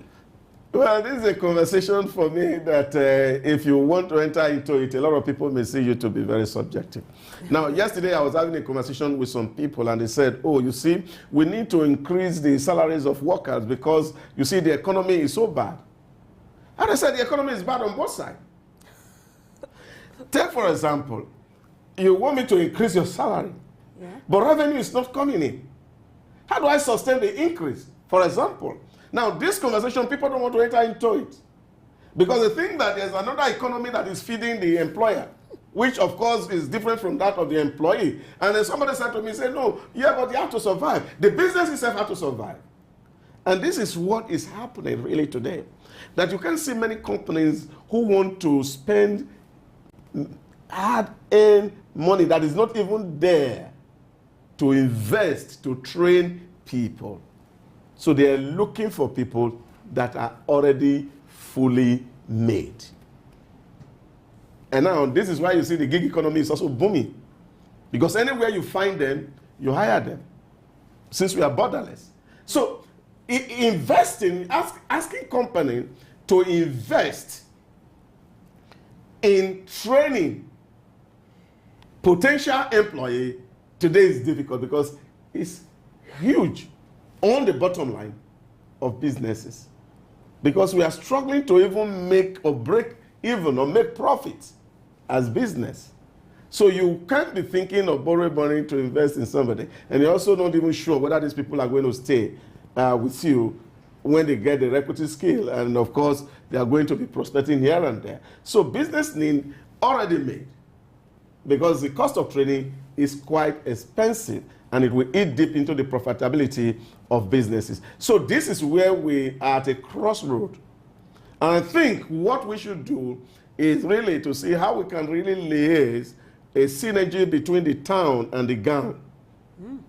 Where, of course, we can have the businesses really determining the curriculum of the gown, not the other way around. So if you're going to practice accounting, for example, the firms should tell the school the kind of skill they need, and that is what should be taught, not the other way around. And this is why you see you are creating graduates that are wrong or round peg in square holes. So the town and the gown must synergize to be able to cover that gap in skills. What a brilliant submission. The relationship between the town and the gown. I like that. Thank you very much, Idauza, for sharing your thoughts with us. My All right, pleasure. we'll go on a short break now, and we'll have the same discussion with another special guest, who you find out after this break. Stay with us.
You're welcome back. You know, we talked a lot about digital skill gaps, and there's still a lot to be touched on. That's why we're going to continue a little bit on that subject before we delve into tech giants. And joining us for this is Samuel Austin. Samuel Austin is a digital economist, and it's so good to have you, Samuel. Thank you. How are you today? I'm doing very well. Did you have a hard time coming to the studio? There's always traffic in Lagos. So it's one of those. That's peculiar to this part of the world. I know. Yes. So we're glad you have you here. You know, we've been talking about digital economy. Is there a way that could be factored into eradicating traffic wahala in Lagos? I think definitely it is, because the traffic is part of the economy. So it's an infrastructure that actually empowers the economy. So definitely digital economy should be solving that. For instance, the toll gates, instead of having barriers that are still physical there, you can have different digital barriers that a car passes through and the plate number is charged eventually. So there's a lot of ways that we can change many of these things through digitalization. Absolutely. So we've been talking about digital skill gaps. We don't want to touch on that a little bit. Are we suffering in this part of the world as compared to other climes when it comes to digital skill gaps? Yeah, I think the measurement of digital skill gap is even just the first place we must start from. I wouldn't say that we're totally suffering. I would just say that there's a mismatch of our skills to what we really need. And first of all, we need to actually aggregate data of what we need first before we start to go into the skill gap situation. I think personally, I start from that data set of, okay, we need to know what's in Nigeria first, and where are the locations that need digitalization, and which areas or sectors need digitalization before we even start to talk about the gap that exists. But definitely there is a gap. We can't even run away from that. There is a gap in Nigeria in measurement to the rest of the world, so we definitely need to catch up for sure. Yeah, so which areas would you say? So that's what I'm saying. It's very hard to just hit it on the head. So you have to research. Well, I think we need more research in Nigeria to say, okay, these are the locations that need digital skills, because you can't start putting digital skills in rural areas when they're still trying to figure out how to even get water. You have to look at the areas that need those digital skills. So maybe our finance needs better digital skills because we have more fintechs. Maybe we need to look into our health sector and see how we can put more digitalization in the health sector. So we need to just do a very proper assessment of Nigerian sectors before we start to say, okay, these are the limitation of the gaps. Because when you see young people at the moment now, they're learning so much digital skills and it's so scattered. You know, it's not tailored. So as much as we're saying there is a gap, some of these guys are really learning some interesting digital skills by themselves, and even for free. You have ALX, for instance, just training software engineers across Africa. We have thousands of them. So definitely there is a training going on. But where we're seeing the gap is that even though these guys are learning these skills, it's not contributing to Nigeria or Africa. Most of them are working for the Western countries. Like I'm a coder, I learned digital skills, but I still work for external companies, not companies in Nigeria. So definitely there is a gap. But is it the skills, or is it that we don't know the skills that are needed for Nigeria? That's where I'll put it. You keep talking about the gap, and I would like you, from your experience, you have close to trained young people. What are the factors responsible for this gap based on your experience, your exposure to this environment? Is it peculiar to us, and what are these factors? So when I want to put factors, personally, as a person that advocates for the fact that we should measure Africa and even Nigeria away from the way we measure it generally, which is GDP. So when we're talking about digital economy now, we need to look at it that the way we've measured finance and economy in the past is not the same way we're measuring it now. And we should have a different measure. And I advocate for the fact that we should measure it based on the environment, the community and organization that exists in a particular place. Because you can look at the environment and say, this is what we need to put in regards to tech skills. And then young people start to know, okay, this is the skill I need to learn to be able to match up to this problem that exists. So we're not matching the problems to the project. That's where the gap is. It's not like these guys are not learning skills. They are learning a lot of skills, but the skills is not being used in Nigeria. So there is a gap there. But at the same time, we still have a lot of young people, and even, I don't want to leave it to just young people, just even the older generations as well, not gaining skills to use technology effectively to get us to a faster space that we need to be. You have a lot of digitalization happening in various sectors, but young people are not seeing the skills that they need to use in those sectors. Let's put it that way. Earlier, we had a conversation with Idauza where we talked about the mismatch between the skills level when it comes to the workplace. And you're talking about what employers should do to help their employees, because it looks like it's a foundational problem. What do you think employers can do in this regard? I mean, you train people, you're an economist in that regard. What do you think can happen in the workplace whereby the mismatch between the skills level as expected by the employers and then to what is obtainable by the employees, there's disparity? How can this be addressed? Collaboration would be my answer to this. Why I'm saying collaboration is a lot of companies still remain in this competitive space and forget the fact that they could be more collaborative to design the skill studies, as Mr. Ida also mentioned, a curriculum. So an organization like health, if I'm a hospital in one area, I think I still need to compete with the other hospital, not knowing that I need to collaborate to them. We know what is the latest technology you're using so I can use it. Not even locally, internationally. We need to be collaborating with them and saying, what is the latest technology? Because as much as we're saying there's a skill gap, there's also a tech gap. It's like these sectors don't even have the technology first to know these are the technology that should be used. For instance, Google Drive alone, just to put all your documents on Google Drive, some organizations still don't use that. They still have piles of papers. And so definitely they are not using the technology. Definitely they are not using the skills. So we need to actually start having these organizations know the technology they need, the technology they should be using, and then from that they can now design a curriculum to match up to the young people. And then these young people are saying, okay, for me to get into this sector, I need to learn these tech skills. For me to do this, I need to learn these tech skills. So that they know what they are supposed to be learning to match up to these places. So what I would say to organizations mostly is focus more on collaboration than competition. Stop competing, because technology is very hard. If you compete with technology, you lose. But if you collaborate with technology, you will find out more. Because technology is changing literally like every day. Like today, they have done some new updates. Yeah, picking up your iPhone, they're telling you a new update is done. Those new updates, what is it? Do you know it? Do you understand what has happened? And if these industries, these governments, and I want to even put government in, if they're not adopting technology to do what they're supposed to do, these young people would not know the skills that they're supposed to learn to actually even get into these industries or even these governments. So sectors. what you've done is to seamlessly move us to our next topic, which is tech giants. I love that. And market, I love it too, and market dominance. I mean, you talked about some people not being able to use Google to search. I mean, for example, there are numerous examples. This includes Google's supremacy in online searching in Europe, 90% market share. Microsoft's global domination in operating systems of computers, 80% market share. Or Amazon's hegemony on ebooks in the United States, 83% market share. Now we are talking about tech giants and market dominance. It is transitory, right? You said that earlier. Yes. Apple comes up with stuff today, tomorrow they're telling you. How does Africa and Nigeria in particular cash in on this technology as we speak? I love this question, and I'm very, very passionate about this question. I think that generally, we as Africans have not understood the type of technology we need to be dominating the world with. And I'll say it blatantly, we are the ones for sustainable technology.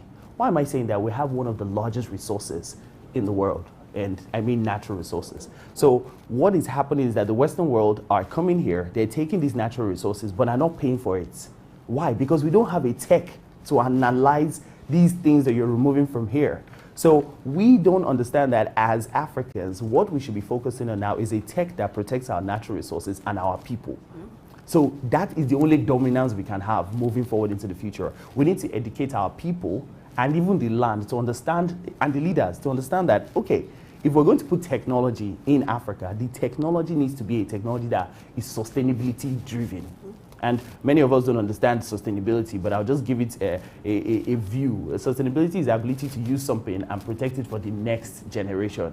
So imagine a technology like that, which has not been even conceptualized. The only things we have right now that are even conceptualizing such things are things like artificial intelligence. So we need to start looking at getting our kids to understand what is artificial intelligence. How can we make sure that we're putting machines, IoT, that protects a local area to say if you're taking gold or you're taking lithium from here, this is how we're going to measure how you're taking it away from here. This is the AIs we're going to put in this place to structure and measure our areas. I think when it comes to our giants at the moment, let me just even do an analysis of what we have. We basically just have fintech.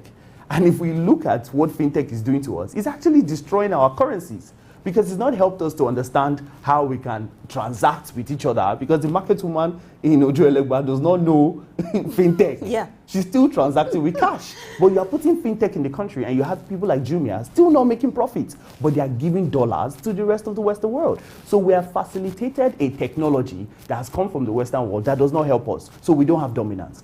We are still being dominated with the technology. So we need to focus on the type of technology we need to design in Nigeria, especially in Nigeria, because we have a large population with a large resources. If we design a technology that actually assess our usability and how other countries come to use what we have a technology that just brings about a different type of transparency. I think we as Africans must focus on that type of technology, a transparency type of tech that will get our young people to say, if I'm learning a skill, the skill is because I have to protect my Africa, I have to protect my country. They need to become patriotic with the tech. Because if we don't become patriotic with the tech, we have a tech that will just be like about making money. And we are moving away from that money mindset. We're moving into a more social mindset. Well, if you see people, we're moving to a more philanthropic mindset. We can research people like Rockefellers, the biggest investors. They have moved away from, okay, let's invest in oil, to now moving to green oil. So you are seeing that there's a change.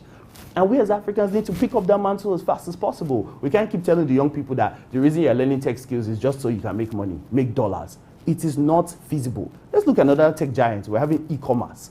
But you're putting e-commerce and the woman in the market still not be able to use the e-commerce. What is the usability? That's what I'm saying. We're not designing techs for ourselves. We're not designing techs that tailor to Africa. Most of the tech being designed are tech that's still needed for the Western world. The moment we start designing tech for our local places, our local markets, our local areas, we start to have more tech skills gap reduced. We start to have more tech giants here stating that the way we're using our tech is this way. And if you want to learn it, come and learn from us. Because there's this concept of Africa having resources and people is a concept that the world is still looking for how to design technology to match to it. So I put it this way, he felt the foreign tech companies can't design based on our peculiarity. Why is it difficult for the local, tech giants to pick it up? Oh, I love this question. Yeah. Now you're taking me to go and speak to the politicians. I have to speak to them. I think this is a very good question, because the problem that is happening with our government is that our government have not sat down to look at what data is. They still think that data is about uploading documents to a server. They don't understand that data is about collecting what exists in a place so that you can know the right technology to use there. If I want to build a house, I have to have, it depends on the type of house. If I want to build a 20-story building, I have to bring a crane. If I wanted to build a small bungalow, I don't need a crane. That's technology. You would think it's until you put in internet before. If you put internet, that maybe you're using IoT, like China now, that can build a house in 20 minutes or 2 hours. Because they have a technology that connects to the internet, that they can upload a 3D view into the computer, and the computer will start to get the machines to build this house. We don't understand that ability to let our government understand that, okay, we need to design these things differently. Let me propose what I propose to governments now. I say to them, if you want to actually bring technology into Africa, you need to understand how to brand a location. And this is interesting, but if you look at America, America is branded with their tech companies. They're actually branded with it. Apple is a brand in America, but America is branded by Apple because the amount of people that are using Apple phones is a brand of America. That's why we are using it. Google is another brand. We need to start branding Africa differently, and maybe we don't need to do it by different tech giants. We need to make Africa a tech giant. It's very fascinating to say it that way. So what I tell government, I say, let's measure this. Most people call me the eco-evangelist. But the eco-evangelist means let's measure the location of a place using the ecosystem. ECO, Environment Community Organization. If you're able to collect data of the environment of a place, the community that exists in that place, and the organization in that place, you have a way to put technology into it. Because you will then know that, okay, if it's environmental issues like road, for instance, the traffic I faced this morning, you will know that there's a technology you need to put for environmental issues. If it's community issues, you will know there are technology that we need to put. Is it different type of communications technology? If it's organization, you know, okay, maybe we need to put some fintech, we need to put some ERP system that will help us to integrate those technologies. So if I bring the ERP system into an organization, I know that it can relate with social media in a community and can relate now with IoT system in an environment. I've created a unique eco data system that allows technology now to be fostered or built in a different and unique type of way. I think that for us to foster this solution, for us to bring more local development to our location, we need to start getting our people to understand the data of what exists. Because what they're actually focused now is, we have startups that, when I listen to the ideas, I'm like, how do I plug your idea into this location? Because you now have startups pitching for international funding instead of pitching for local funding. Why? The money is not matching. There's a limitation, and the reason why this is happening is because governments have not decided to sit down and say, what is the way we're going to brand this place so that we can start plugging in the technology? Even if we're going to bring technology from the Western world, train our people on how to use it. What exists that we can plug it to? What is the measure of technology in various sectors? Ministry of Finance, Ministry of Digital Economy that even exists. What technology do they use in Ministry of Digital Economy? We have a Ministry of Digital Economy. What technology do they use to foster digitalization of all other sectors or the ministry? Right now, we have ministry governors that don't even know how to use email.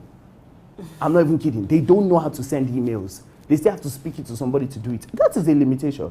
Because if they don't know how to use it, how can they encourage us to use it? So there needs to be a tracking, a measurement, and say, these sectors have technology more than this sector. How do we foster more? And then start to fund these things. They have to fund young people. They have to train more young people to be able to get them to actually update what is happening locally. But first of all, I'm still going to stick to my notion that we have not collected data.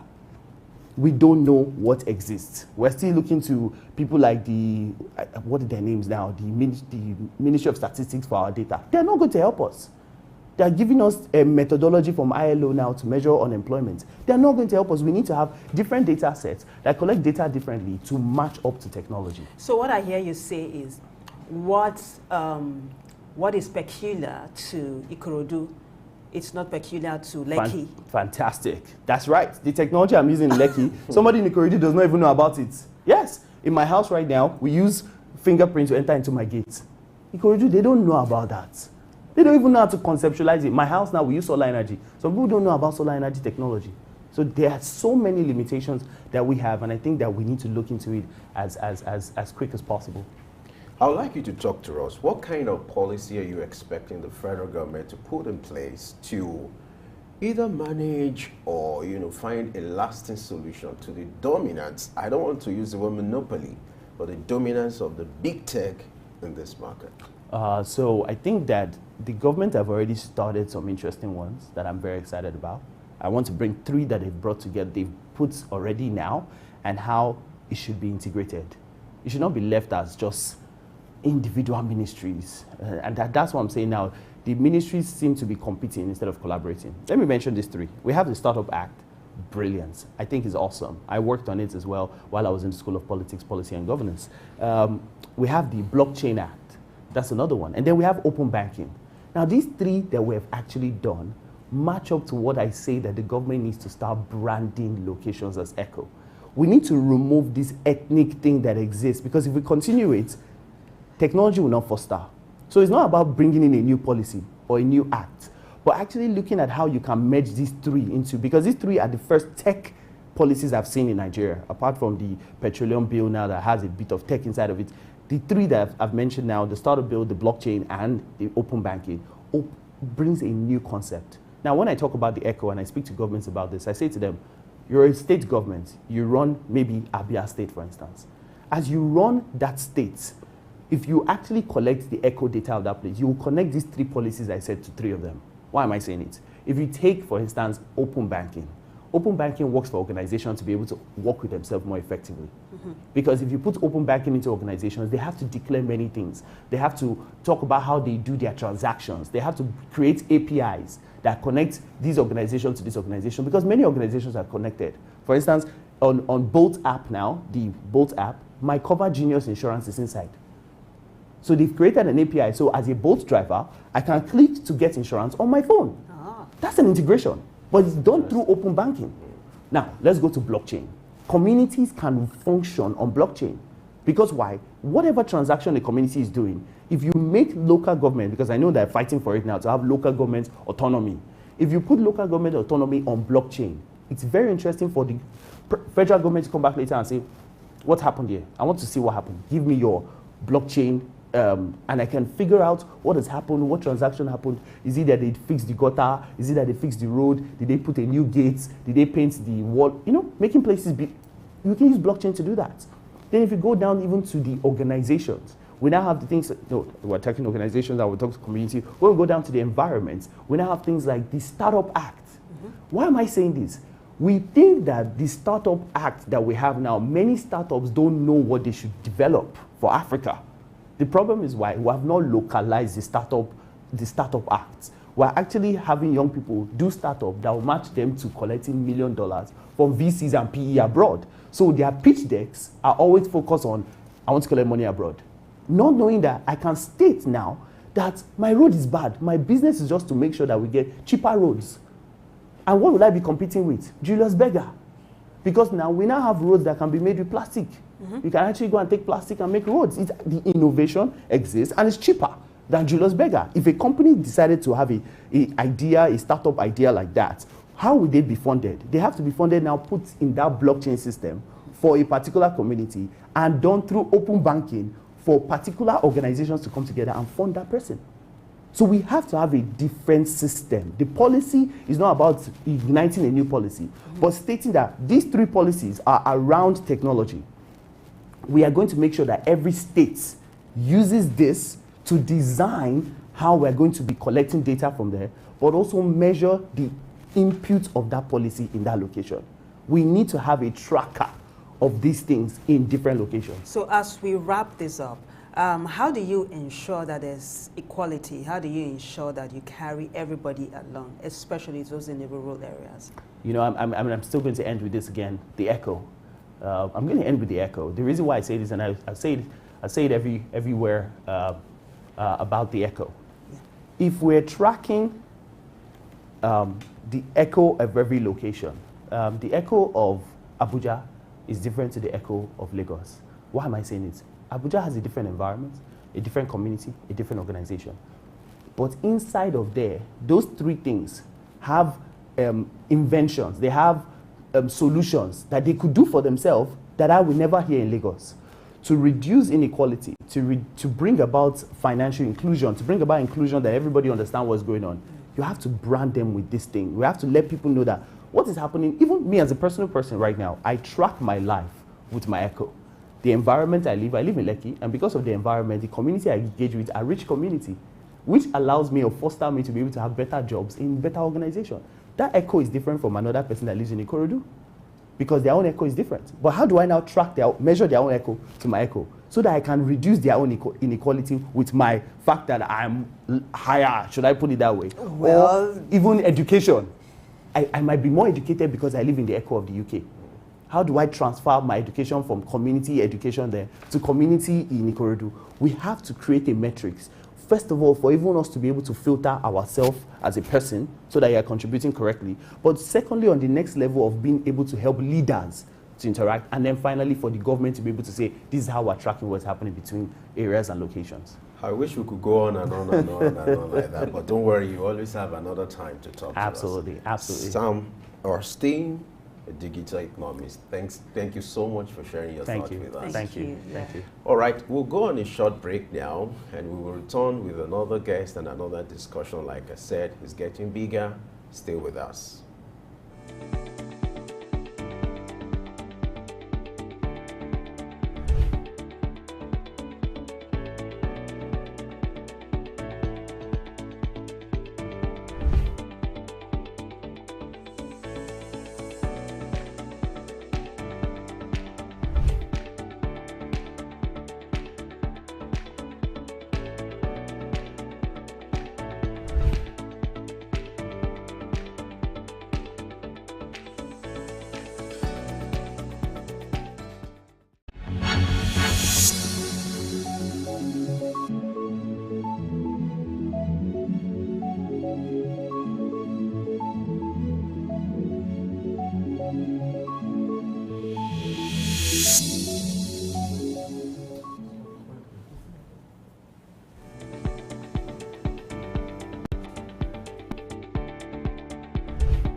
right, it's still early exchange, and like I always say, the discussion is getting more interesting. And now we're looking at the framework needed for the digital space, for the digital economy to survive. As far as Nigeria, Africa is concerned, what are the expected policies? What are the expected laws? What are the expected regulations that need to be put in place for the digital economy to thrive in Nigeria? To do justice to that, we are being joined by Aristotle Onumo, who is a tech expert. Aristotle, thanks for joining us on Early Exchange.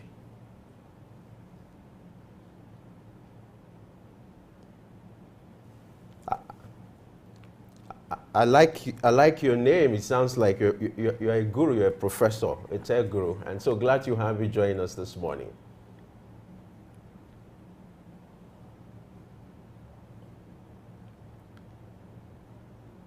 Aristotle, can you please unmute yourself so that we can have a smooth conversation?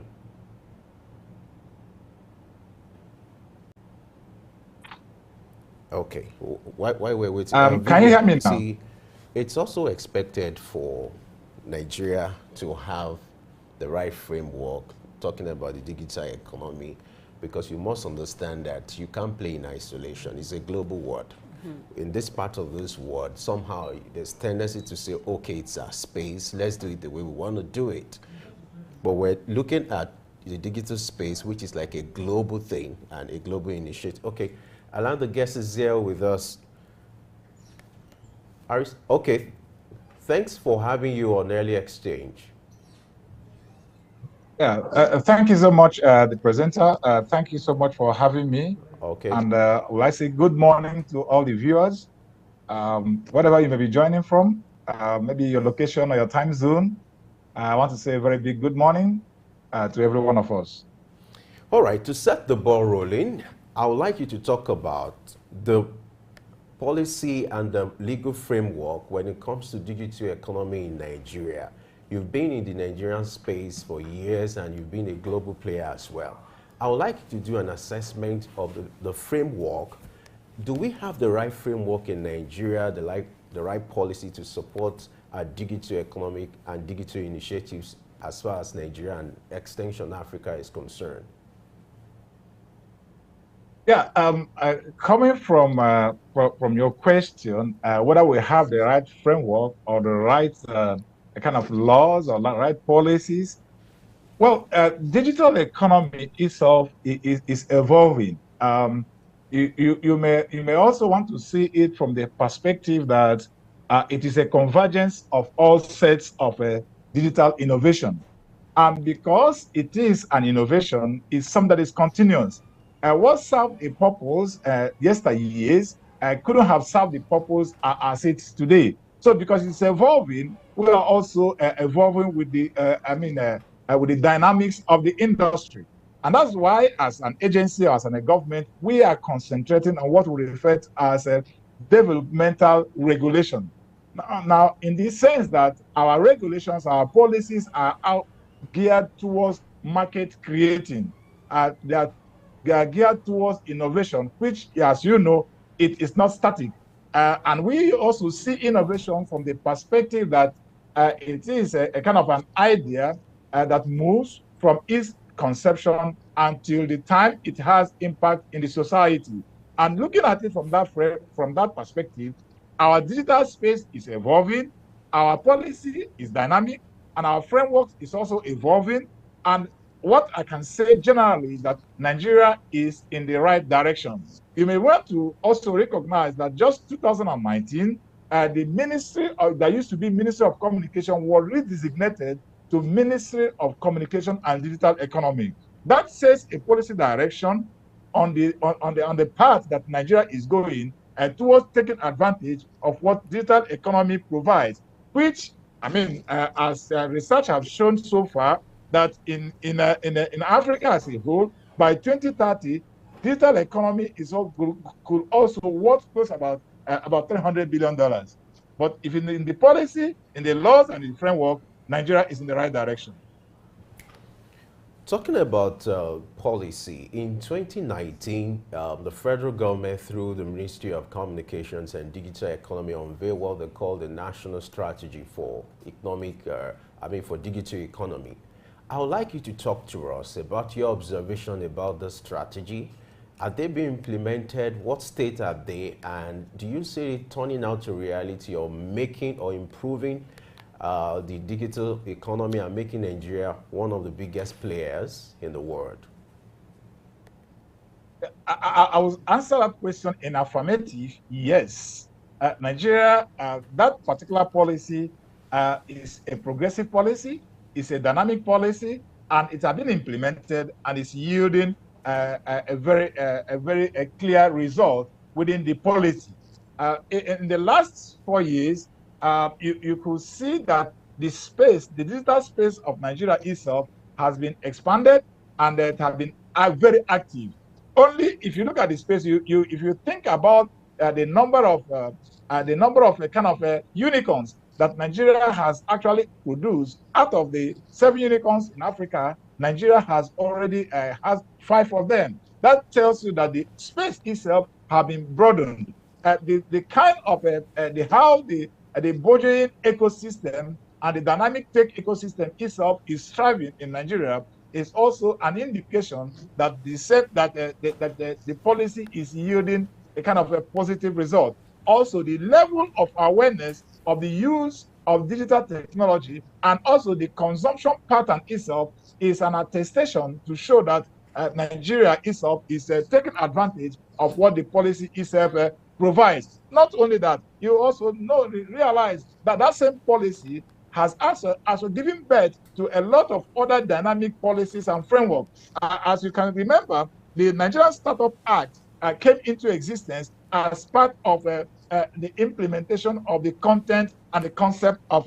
that policy. And the goal of that Nigerian Startup Act is actually to formalize the players within the ecosystem and to create a platform that will engender the use of digital technology, and the young entrepreneurs will have a platform to exercise and take advantage of what the digital economy itself provides in Nigeria. So if you want to ask me about the implementation of the NDEPS itself, that's the National Digital Economy Policy and Strategy, the implementation has been on course, that have been yielding a fruitful result, and various departments that are within the Ministry of Communication and Digital Economy itself has separate mandates through which they are implementing the various provisions of that policy. And we are making significant progress.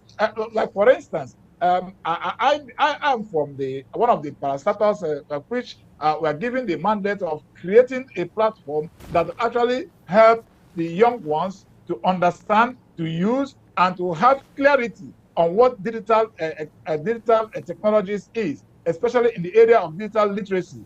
And that has been going on. If you look at the level of awareness now, and also the number of people that have been engaged in training and in building the right kind of capacity and the talent that is required for digital economy, it is quite enormous in Nigeria as of today. Okay, thank you so much. You know, Femi called you a guru earlier on, so I want to pick your brains a little bit. Just before you came on board, our guest, Samuel Austin, had said that the market is huge in Africa, but Africa is being dominated by the West. I don't know if you'll agree with his sentiment, but the question now is that, how do you carve a niche for Africans in digital economy? What framework will work for Africa, for Africans, by Africans? Yeah, how do we carve a niche for Africa? It's already ongoing. Africa is actually playing a critical role in the 4th industrial revolution. As it is today, you will discover that most of the investors, especially in the digital economy space, are looking forward towards Africa.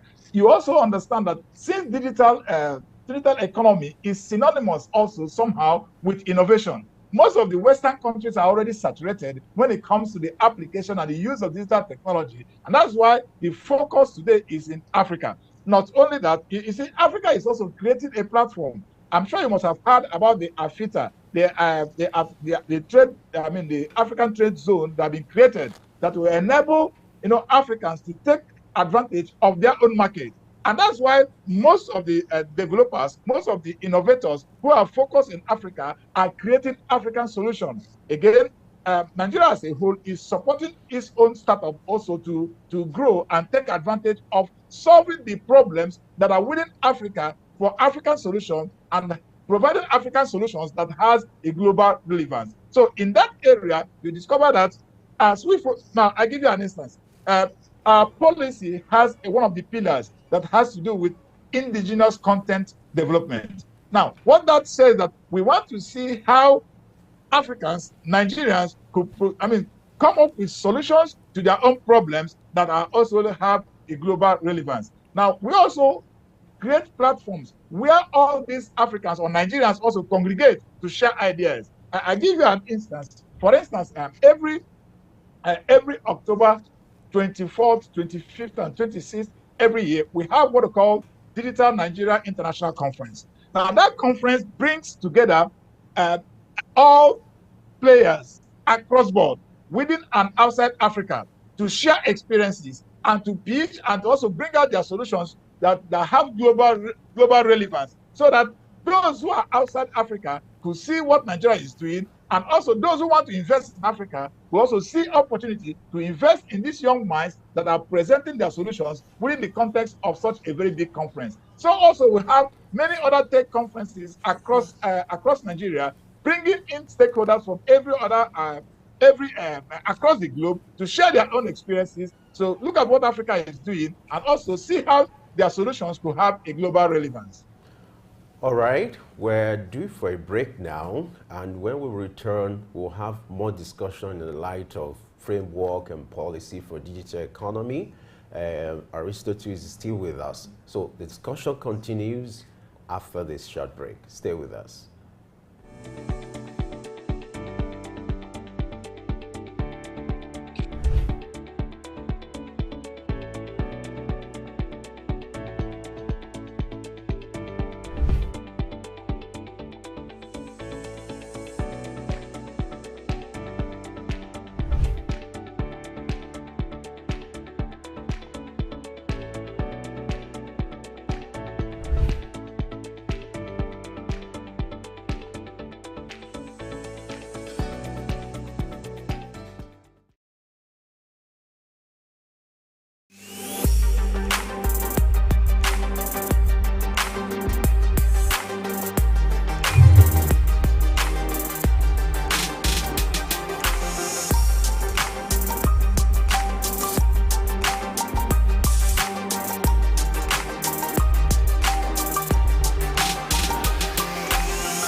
All right, glad to have you join us once again. History Ready Exchange, and the conversation is around the expected framework for digital economy. Nigeria is hoping to become a big player in that sector, and that's why we're looking at what it takes, the expected legal framework. And we still have Aristotle Honora with us, and he's been doing justice to this topic. Glad to have you join us once again, Aristotle. So Thank now you very much, let's and look welcome at back. digital literacy. This has been of great concern in Africa because we're trying to look at a kind of policy that is peculiar to this continent, like you said, owned or done by Africans. Now, talk to us the level of digital literacy or illiteracy in Africa, and then the right framework to be put in place by the federal government or private entities in order to ensure that digital literacy or illiteracy could be addressed. Yeah, thank you very much for that question. Actually, the question is speaking to one of our strategic pillars in our strategic roadmap and action plan. We have actually come up with a plan, which is a creative implementation of the Nigerian digital economy policy and strategy. That plan is we have a strategic roadmap and action plan, which we call STRAP. And in that strategic roadmap and action plan, we have a pillar which we refer to as digital literacy. And in that particular focus area, what we have done is to come up with a national digital literacy framework. Now, that creates a platform to harmonize what we may refer to as digital literacy across board. And that creates helps everyone to have a common understanding of what digital literacy means in Nigeria and what it means to every industry in Nigeria. Having said that, also we also did something on the national digital talent strategy, which is also geared towards harnessing the digital talents that are in Nigeria, so that we'll be able to take advantage of the talent gap that is already existing across the globe. As you may know, there is a report that shows that by 2030, there will be a deficit of close about 85 million digital talents. And if Nigeria is going to take advantage of that particular deficiency in the global digital talent, then we have to build our talent, we have to build our capacity, we have to train our people, and we have to get them to understand how to take advantage of this particular gap that is existing globally. So what we have done is to come up with a national digital literacy framework and also come up with a national digital talent strategy so that it will give us a direction of what we intend to achieve, of how we can realize the 95% digital literacy by 2030, which is outlined in our strategic roadmap and action plan. All right, just to follow up with what you just said, let's take a look at some main policy objectives, right? Then I'll ask you to tell us how well Nigeria and Africa at large are doing in this regard. Encouraging the expansion of broadband services, lowering barriers for investment in broadband networks and services, encouraging public initiatives and competitive private initiatives where necessary. Also ensuring independence of regulators. How well is Nigeria doing in this regard?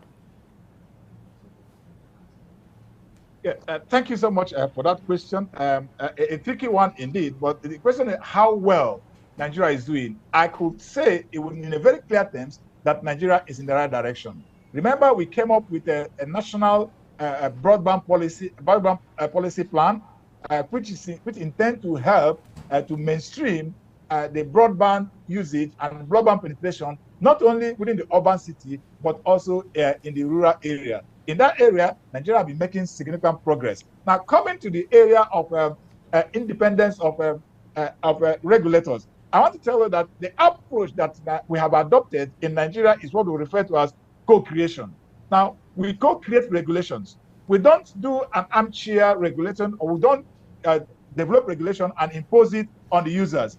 We reach out to the stakeholders and government come together to co-create a regulation that is going to be usable by the user themselves and going to be beneficial to the government. Now, one of such examples is the is the coming up of the the Nigerian Startup Act. It was co-created.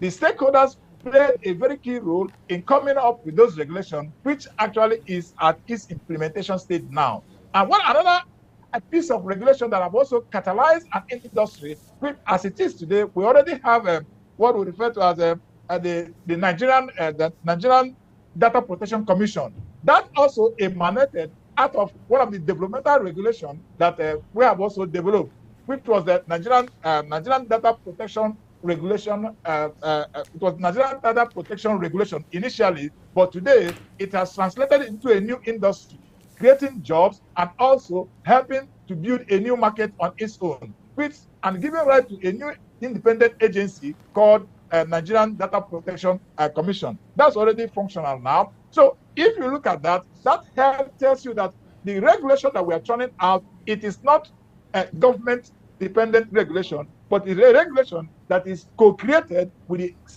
ecosystem that helps that regulation ecosystem to own the regulation and assist in the implementation of that regulation. So in these areas, I could tell you that Nigeria is making a significant progress. All right, let's talk about tech dominance. Earlier, we had a discussion in that regard, looking at the level of dominance or monopoly of big tech in the digital space. Now, I would like you to talk to us if it is necessary for the federal government to put up a policy to address this, or do you think it's a reality that the industry we have to live with? Yeah, dominance. If you talk about domination is conceptual, independent on the understanding that we have. Now, I would say that in the area of technology, Africa as a whole we are all late arrivals. What that means is that there are solutions that have been in existence, and we become paradigmic in consuming those solutions which are already in existence. But what has happened in the last few years is that the Africans are now breaking the barrier because digital economy has created a platform for those who didn't even have. Now, digital economy itself has created a platform for those who couldn't have done anything before now to get their ideas to become wide. So dominance, yes, it will exist, but will it continue is what time will tell, because Africans have risen up, Nigerians have risen up, and they are playing a key role within the entire global space. Remember, the value proposition for digital economy itself is the force of innovation and growth, and it creates a kind of economic and social outcomes. And because it has leveled the ground for everyone to compete favorably within the space, now the possibility of breaking through becomes higher and higher as events unfold on daily basis. So dominance, yes, dominance is there, but will it continue? It's only time can tell. But Africans and Nigerians are actually doing quite a lot, to break in that barrier and also take advantage of what the digital offering portends at this time. You know that as it is today, 60% of the youths of the population of Africa now are almost youths. And if that is the case, the same thing is prevalent in Nigeria. If that is the case, youths are the greatest consumers of this particular innovation and digital offerings, and they are also the greatest explorers within the digital offering. Going in this direction, you can only say that this issue of dominance is only a matter of time. It will change the narrative. All right, it will change the narrative. What a good way to wrap up this interaction and conversation. Aristotle, thank you for sharing your thought with us on Early Exchange. Thank you very much. Good to have you around. Thank you. All right, Vivian, it's been a good time discussing the digital economy. We started with the prospects, we talked about the challenges, we talked about the digital skill gap, the dominance of tech company, and I think it's been a productive time with what our guests have said. Yeah, it was a holistic approach, and it's time for us to go. Thanks for being with us all morning. We hope to be back again, same time, same station. Until then, have a very, very good day. Bye for now. And for me, Enjoy your day, and don't forget you can do a catch-up on our YouTube channel and social media platform. I am Femi Ayodele.